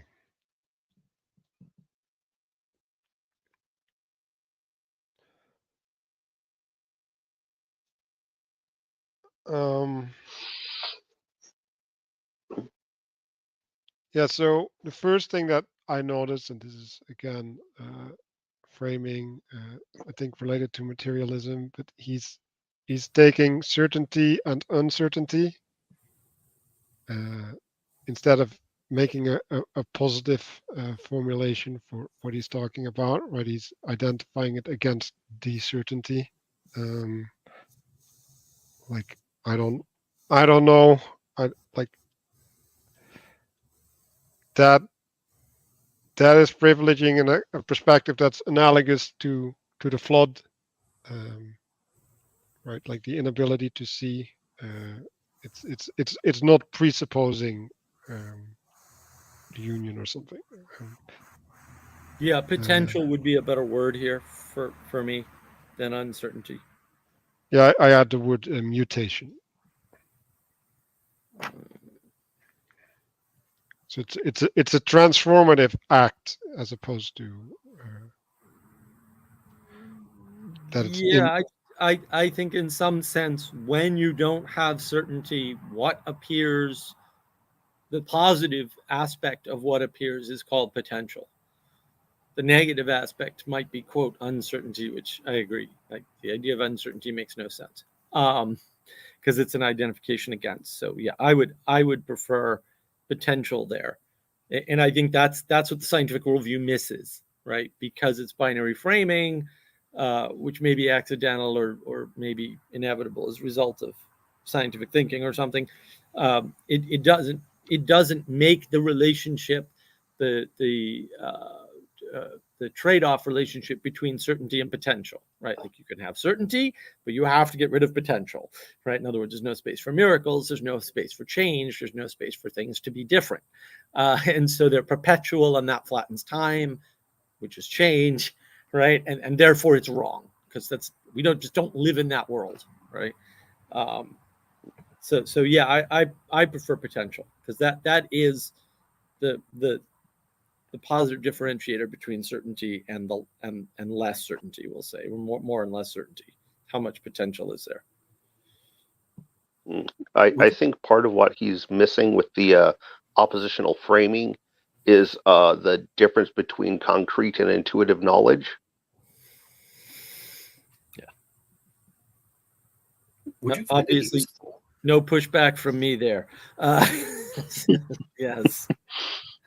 Would you find it useful to maybe substitute, instead of unclear and clear principles, maybe simplification and manifestation? Thinking sort of like a seed, and then there is kind of a diagram that I'll ask to bring up later that is kind of related to the seed, and then you have kind of like the different manifestation, or maybe instead of seed, you might say he has there the word principle. Which is sort of related to like the first presentation or something like that. That from which, right? Like yeah, he doesn't like, there isn't unclear principle and then principle on the other side or in the other diagram, nor is there clear in the other diagram. Yeah. Right. What happened? In other words, the way this diagram is laid out, on the left with the unclear principle, right?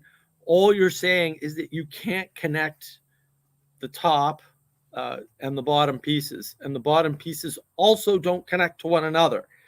The world is disordered, technically speaking. Even though there is an order implied, the world is technically disordered.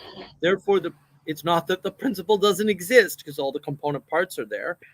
The principle is unclear. And then if you switch over to the right, what changes in the diagram? What changes in the diagram is that where the unclear principle has been replaced by an inclined plane. Okay, I'm going to skip and go to the words down below, right? And what appears from the blade question mark, right, is wedge. And it was there before, but it was unclear, right? And then ramp on the other side from the question mark stairway.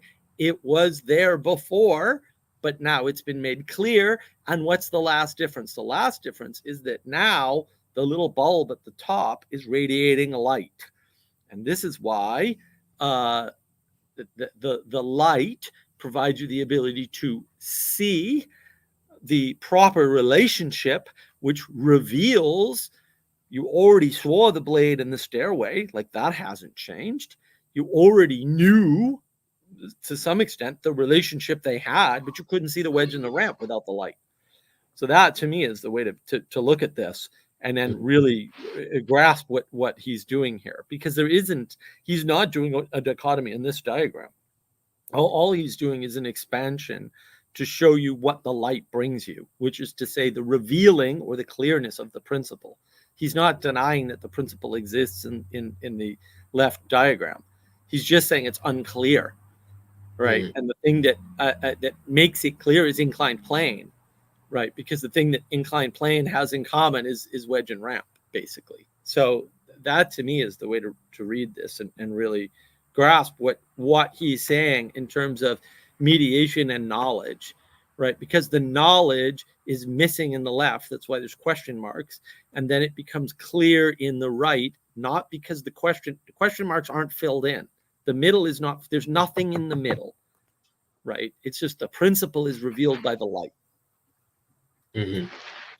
I like the bit about, you know, it not actually being a dichotomy, and I think we kind of run into this in previous sessions where, you know, especially like from the folks at home in the chat, that there was this kind of thing of, oh, you know, there's dichotomy or opposites that you're kind of starting at, and then whereas if you look at this, and in a similar way to the expanse being set between the waters, you know, that third thing in the center. That gives rise to an enormous amount of generation that winds up happening that just wasn't possible before. And I just like to point out that going from the first diagram on this page to the second one, that you don't now have two things that are unified by a principle, but you essentially have five things. Like you started out with two, and then you have the third, and now you actually have five. And there's implication that you can just have a huge amount of other manifestations of those things as you apply that pattern. Right. So the wedge and the ramps are relations, relationary aspects to a node, and that node can be switched out. And I think it's important to realize that this is a objective material reality frame, because it's a observant, independent perspective or truth. Right, so it doesn't require your participation in it. Well, I would modify that slightly, Manuel. I would say it's not OMR; it's observer independent, and OMR is contrary to how people use it, and they do use it like science uses it this way explicitly. OMR is not observer dependent. OMR is dependent on the view from nowhere and you, the observer, occupying it. Whereas this doesn't matter where you are or who you are. It is independently observable, which is not OMR. It's better, right? Because it doesn't rely on something outside of your phenomenological experience that you're claiming to have access to. Both of which are false, by the way. There's, you know, I would say there's nothing outside your phenomenological experience, at least, you know, in theory. OMR is outside of anything you could experience, and you're claiming to be there. Because else, how are you judging, right? You'd have to judge from that position. So that's why OMR it makes no sense. But whereas this is true. This is clearly something you experience or can experience. There's one thing that. Oh, sorry. Go ahead, Elena. Sorry. Just a quick question about that, Mark. So right now I'm going to figure out how to formulate this, and I'll ask it later. Go ahead, Archie. Right. I mean, just as much as we're looking at the blade in the stairway. Excuse me 1 second. just as much as we're looking at the blade and the stairway, and we've been touching upon kind of as we see here in the paragraph below about certainty and being a more advanced form of knowledge characterized by certainty. There's Matthieu at times makes reference to in a way basically theory and practicum. Basically kind of what you think you know about the world, because the known unknowns don't help you too much as far as pursuing action. And then there's the reality of it, like what actually happens, which there is the current present where we know these things, and then there's kind of the recent past where you know them fairly well, and those two things come together from one perspective on the left, where things aren't quite so discernible, and then another perspective on the right with the inclined plane, where we can see, interestingly, we see what appears to be rays emerging from the same circle as far as the diagram goes. That strikes me as sun rays, especially because, as we've seen previously in the book, there's an informing principle that comes down. But that third part about the informing principle, I don't have the best language around. Mark, you were nodding a little bit. I'm hoping you can speak to that a little bit, or if anybody can, because this is something that I'm still trying to find a way to express. That's the yeah. emanation, right? Right. So you've got all the things below, and then the informing is specifically from above, like all knowledge is revelation or something, right? Like this is and this is really the point. Like you can't know anything, you're a Muppet, right? But what you can do, if you are able, is to set your desire to, quote, know things aside, and the quote knowledge can be emanated upon you from above, right? Or from outside, if you want to say it that way, in case it feels like it's internal to you, which it often does, especially for people who meditate, which is why they often get themselves into trouble, especially if you meditate alone. That's a very dangerous thing to do. And that's also why there's a difference between prayer and meditation, right? You cannot pray alone. That doesn't make any sense, because there's always an appeal to something outside yourself. You sure as heck can meditate alone. I just don't particularly think it's a safe thing to do. Yeah, so I want to include the thing that they wrote below. Is simply put, dry land is where heaven meets earth, and when language or theory and fact practice perfectly match, right? And so there's a coming together of these two, like, and I associated the dry land with being naked. You can see Adam and Eve realizing that they're naked, right? So they're realizing their role, or they are getting knowledge about themselves and their mediatory role. And so I've written down that the certainty, right, is agent independent, right? So there's a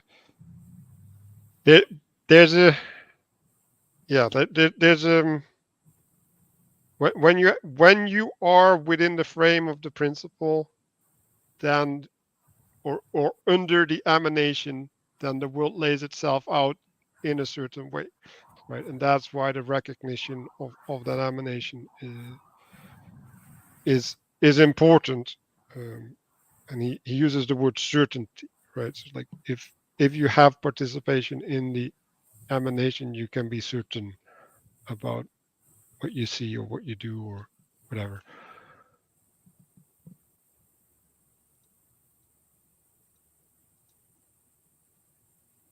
Does that help you formulate your question, Elena? Because I was hoping some of that would. A bit. So, wait, Manuel, can you repeat what you said about certainty at the very end here? So if you're under an emanation, right? So if you are in participation with an emanation, you can know for certain things, right? Because like in the frame, right, within the constraints that you're in, things are. They just are. Like they're self-evident. You've already accepted Yes. them at that point, right? You've already submitted to them. If I could make one Yes. modification to the just the bit about the nakedness of Adam and Eve, that their identity was kind of being like their covering was emanated on them. So there's this kind of idea that some of the church fathers put it that like their spirits covered their body, so they didn't have a need for clothing or anything like that. They were kind of covered by the emanation, and then it's this sort of flood of knowledge or information that came in. Wound up sending them down into exile. So that, in a sense, like the flooding is also the nakedness, and then they're trying to reestablish dry land on themselves by taking the materials and then adorning themselves on that. That's just, but I agree with everything else he said, but I just wanted to modify that one example. Yeah, and they were walking with God, right? Like Mhm. that's the spirit Yeah. that's moving them, instead of that they end up moving themselves. Yeah, so they were connected like on this right diagram, and then as soon as that connection was severed, like the left diagram, then they wind up descending, and then they also separate from each other and everything. And there's the division. Oh, she did it. Oh no, it was actually the serpent's fault. All this stuff, and everything is now divided or under the influence of time, which we said it is connected to words that mean divide. That was good. I didn't think to reverse it. Castle. That was very good. Yeah. That's actually the eating of the fruit right there. Yeah, well said. Thank you. And so it's explicit rejection of the commandment, right? So it's, in other words, you're denying the light emanated upon you, right? And if you don't sort of understand that rejection or why a commandment isn't knowledge. I've got a video on navigating patterns, right? The commentary video with Alex O'Connor and Jonathan Pageau. I go into that there. But that's a good way to think about it. As a consequence, God starts speaking to them, right, and curses them, right? So they get frustrated by not being adherent to the command. Right. Okay, but you're talking about explicit submission or obedience. But when there is a space that is stable and static, that process of time is still around it. So for me, I'm trying to understand how you can relate well to the emanated knowledge while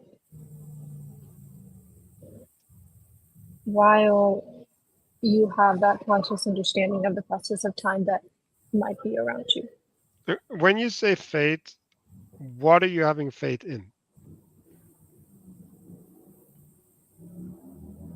Something that is above you, sure. But within that that's faith, the emanation. You must, yes, but within that, you must account for what is on the periphery as well. Because otherwise it's just stopping. No, you don't have to account for anything.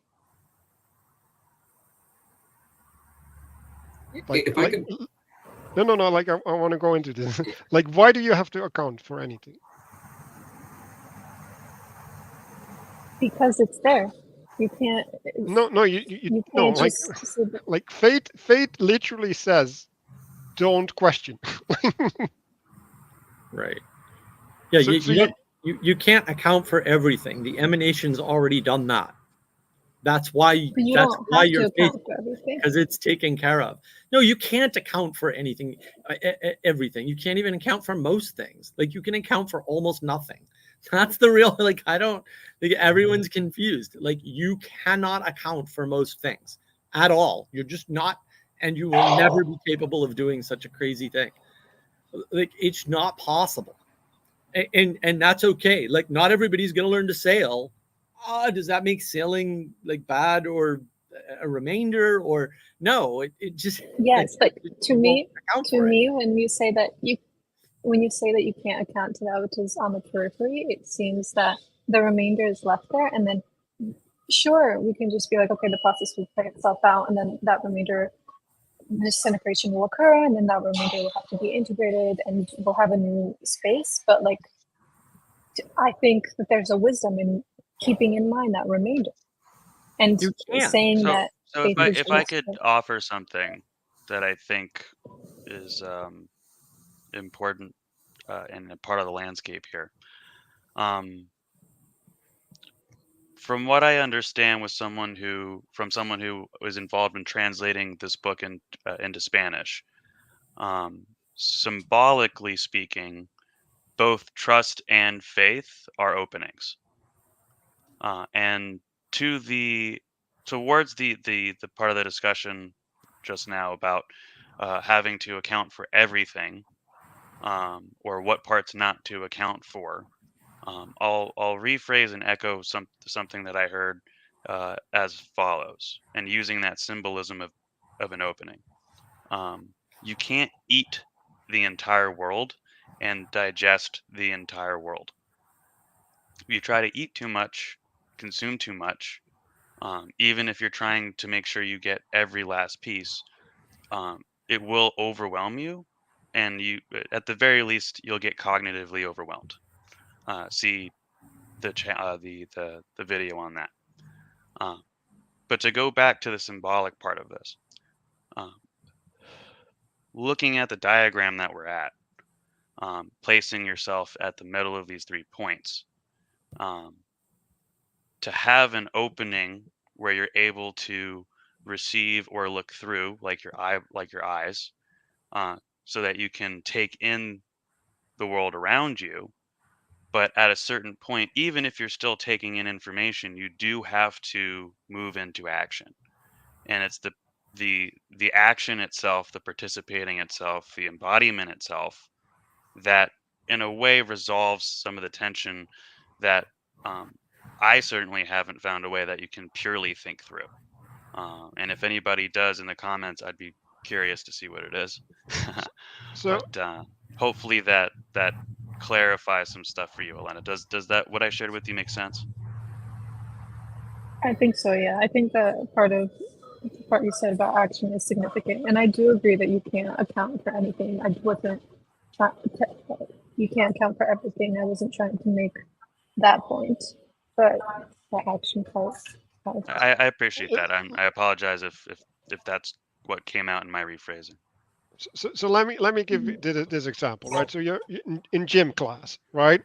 And you have an identity. You're playing a game, right? And then you have the 2 nodes, right? Which is 2 teams, right? And they're gonna pick.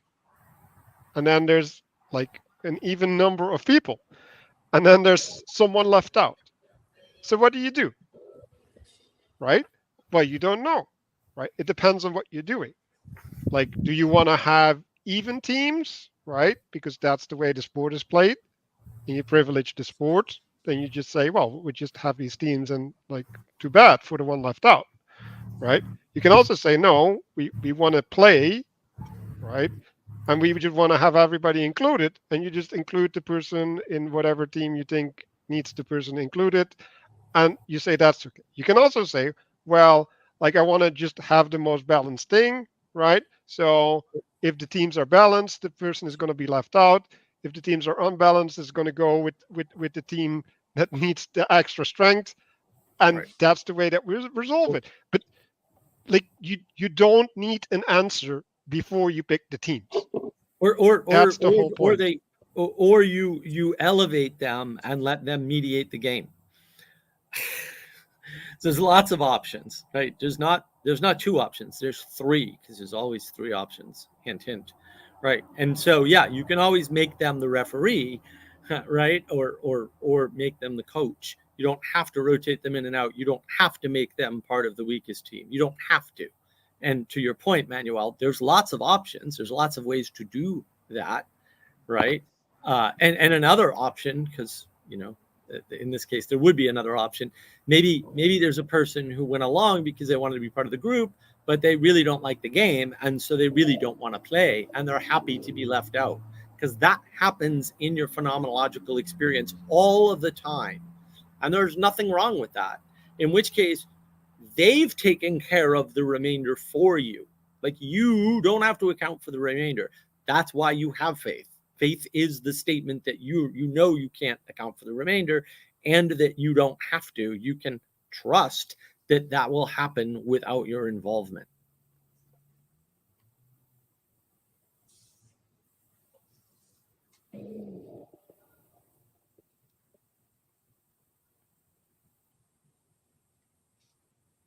So that graph connects to this one, right? So like you say, we're going to play the game, right? And then below there's water, and then the teams are in the mire until you've set up the game, right? Like, and then the teams are set, like, you know how things are going to look when you're going to play, right?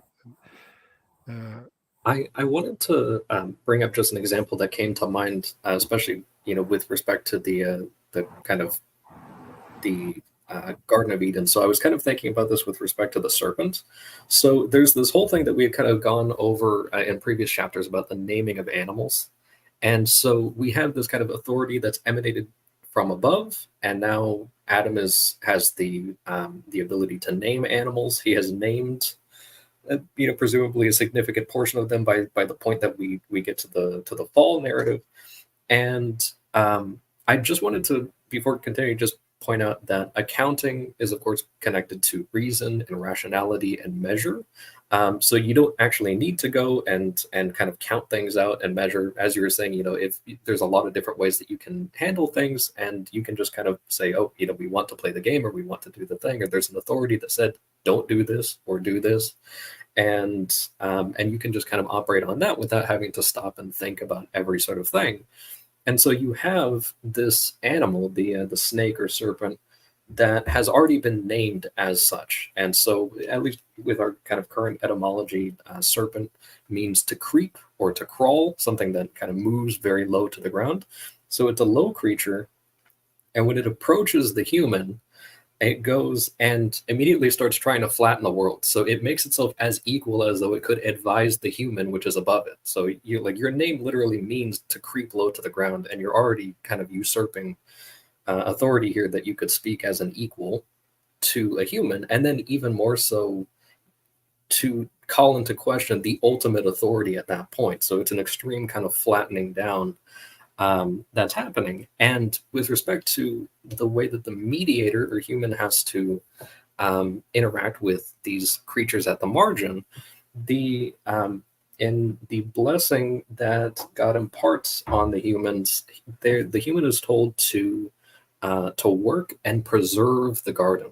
So they're supposed to labor. It's not intense labor, but just kind of probably gathering fruit, make sure that if you're walking in a place, if there's a branch that grows too long, you can just kind of handle that. And also the protect is, you can break that down to cover forward. So you're kind of inform the garden. You're kind of maintaining order as mediator. And so something has been named, and now it's questioning its name. And you don't have the issue that happens is that the creature goes and says, oh, have you thought about this? Or, oh, is it really true that, that God said this? And it's like, well, it's not your place to ask that. Like, we don't even need to think about it, or I don't need to consider your argument. The command was made and you've received your name. Go do that, like do the thing that you were named after, that you're supposed to do, and be a good snake. And that's how you can kind of do that, like non-violently protect the garden. And yeah, there's going to be little stuff. There's going to be branches that get a little unruly, some vines that go in places that they're not supposed to. And there's going to be animals, if you have a pet or anything like that, like a dog, like the dog is going to go places where it's not supposed to, and you have to mediate that. And it's not like a good and evil type of situation. But that is kind of, you address and take responsibility for the margin in your mediation, but you don't have to account for it. It's just the point I wanted to make. But the thing about that is the snake and the slaughter of the waters are similar, if not equivalent. And so, and the snake shows up, like there's no choice. Like, Yeah, but Adam it just said, eventually. or like Go this ahead, this Manuel. the snake shows up, right? But like the snake doesn't do anything. That's the whole point. Like the snake has no agency. Yeah, like I could knock if there was like a bucket of water on a table or something like that. I could accidentally knock that off, or like a cat could come by and swat it off or something. And now I have to take care of the water that has kind of shown up in the space. I'm responsible for that. I have to kind of mediate for that. But also, like, it's just kind of a thing. You just kind of handle it and like put order back in. Yeah, the snake has no agency, but Adam and Eve also, because they are in paradise, their agency is limited to a certain level of consciousness. Yes. Yes, and so that doesn't, the fact of saying that the answer is obedience, well, doesn't really solve the problem perfectly. What doesn't it solve? You just don't do what the snake says, and then the snake keeps talking. And you say, "Get out of here!" Like, Yeah, and the snake eventually, no, the snake eventually, you can't tell it to get out. You So no, you eventually have to can. engage with the snake. You can. Like, there's nothing that says that you can't. Like, that's just a lack of faith, literally. if I could connect this back to a little bit of what we're seeing here on screen, and do so by kind of raising to our awareness, or making a little bit more salient that snakes are transliminal creatures. That, and the fact that the snake that we're currently talking about talks. I don't want to get too far into Adam and Eve. It is something we can look at this through. It does make looking at these diagrams a little bit harder to discern. So maybe we could look at the top here, and the way I want to do that is by looking at the squiggle here on the top left and the squiggle here on the bottom left. And I mentioned transliminal, and earlier I mentioned transjective. The transliminal point is it's a gray area. It's very difficult to discern.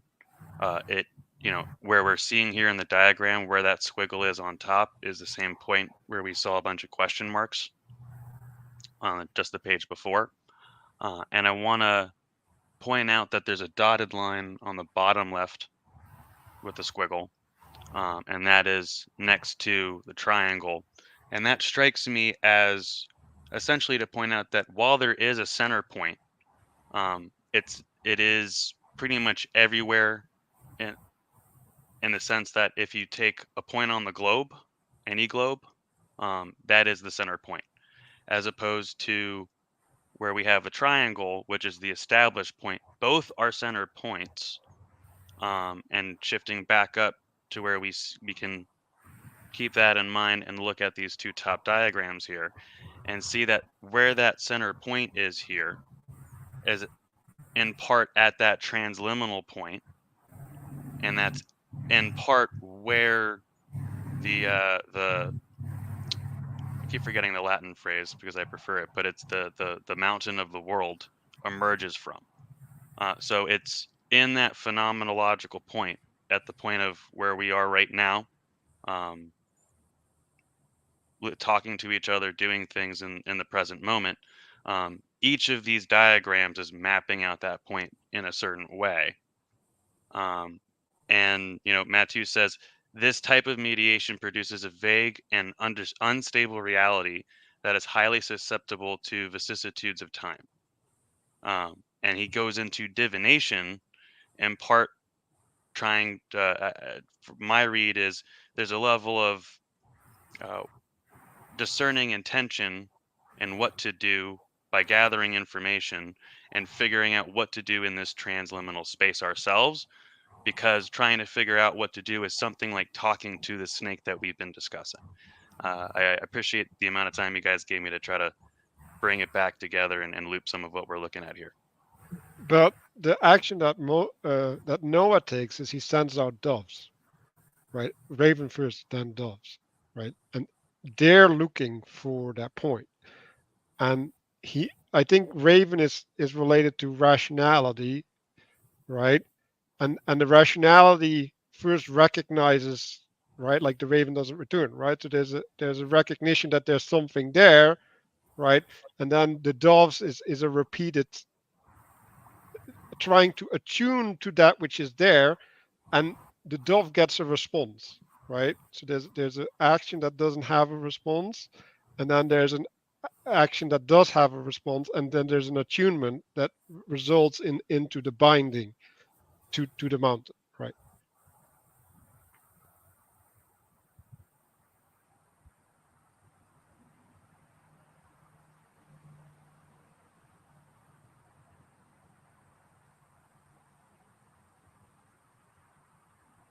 Yeah, I really like the point about the raven being kind of like the rationality that he's also, he's the disobedient animal as well, but also kind of he's also like a sub mediator for Noah. So he sends out the animals, the doves come back with proof of land, and then the raven finds the proof of land and then just goes off on his own. It's just like, oh yeah, it's fine, and just does his own thing.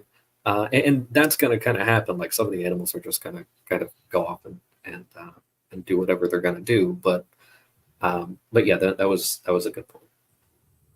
And so like the note that I have is written here is like, now this implies that the flood is participation in the flow, where everything is not in need for a discrete identity, but it's manifest in negotiation, right? So the participation reveals that which you have to relate to, and you don't crystallize, right? It's just action response without the assignment of identity.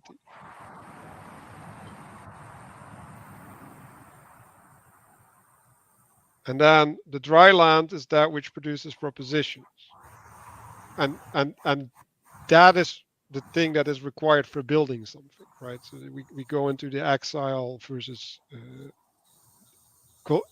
populating the promised land, right? So like in the exile you can't build. Like the exile you have to move, right? Like but in the movement, right, there's still a guidance by God, with being the pillar of fire and the cloud. But I think I think we're dragging too much in, and we should kind of end it. I think we I don't know. We could actually finish it because I think we're kind of done. Could I make just one quick note, just to make use of and then get rid of for next week? The second diagram that I had sent, it's just a reiteration of the blade and stairway thing. Also, I wanted to make a sweet battle axe, so that's why I did that left one. But I just wanted to kind of represent that in more visual terms, and then also give an example of that same sort of pattern with the day 3 in Genesis of. You see God saying, let the earth sprout vegetation, and then plants yielding seed and fruit trees bearing fruit, in which is their seed according to its kind on the earth. So just wanted to kind of also show why I had done that sort of imagery on the day 3 with the other diagram, and then just kind of show underneath that, this example of a red onion, and then also like a sapling of a tree with, its kind of future fruits juxtaposed on it for the imagery. But that both of those are kind of like subordinated to the principle of vegetation. So I mean, we had already kind of gone over this, but just for the folks at home, another example that is easier to engage with by going back through Genesis as opposed to the blade and the stairway. I want to add that, and it's actually really nicely displayed in this picture, and probably not intentional, but the tree is also a microcosm of the firmament, right?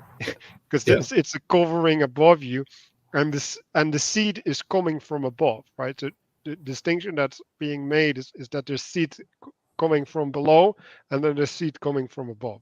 And, I like it. And so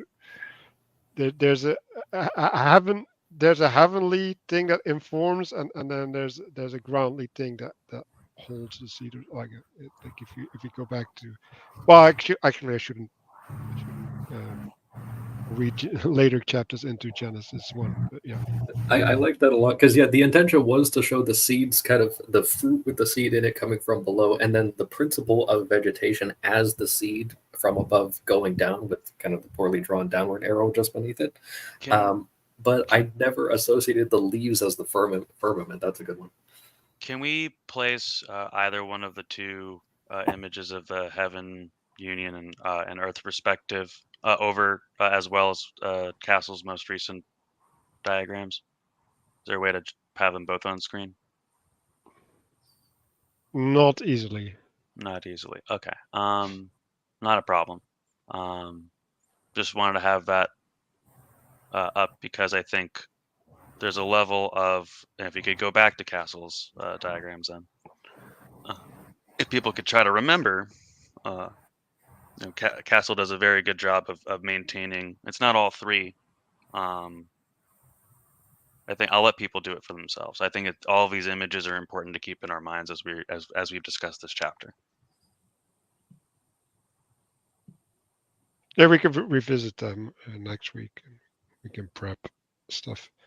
I guess I wanted to say one more association. So I had a hypothetical connection to the flooded land on the top, where the fog is the question, water is like the clouds, and the mire is related to guilt. Right. This is an explicit reference to Adam and Eve. Then the dry land, the air is breath, land is body, and the soil is dirt.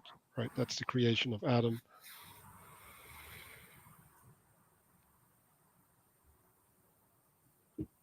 So yeah, and I think this is where I'm going to close it out.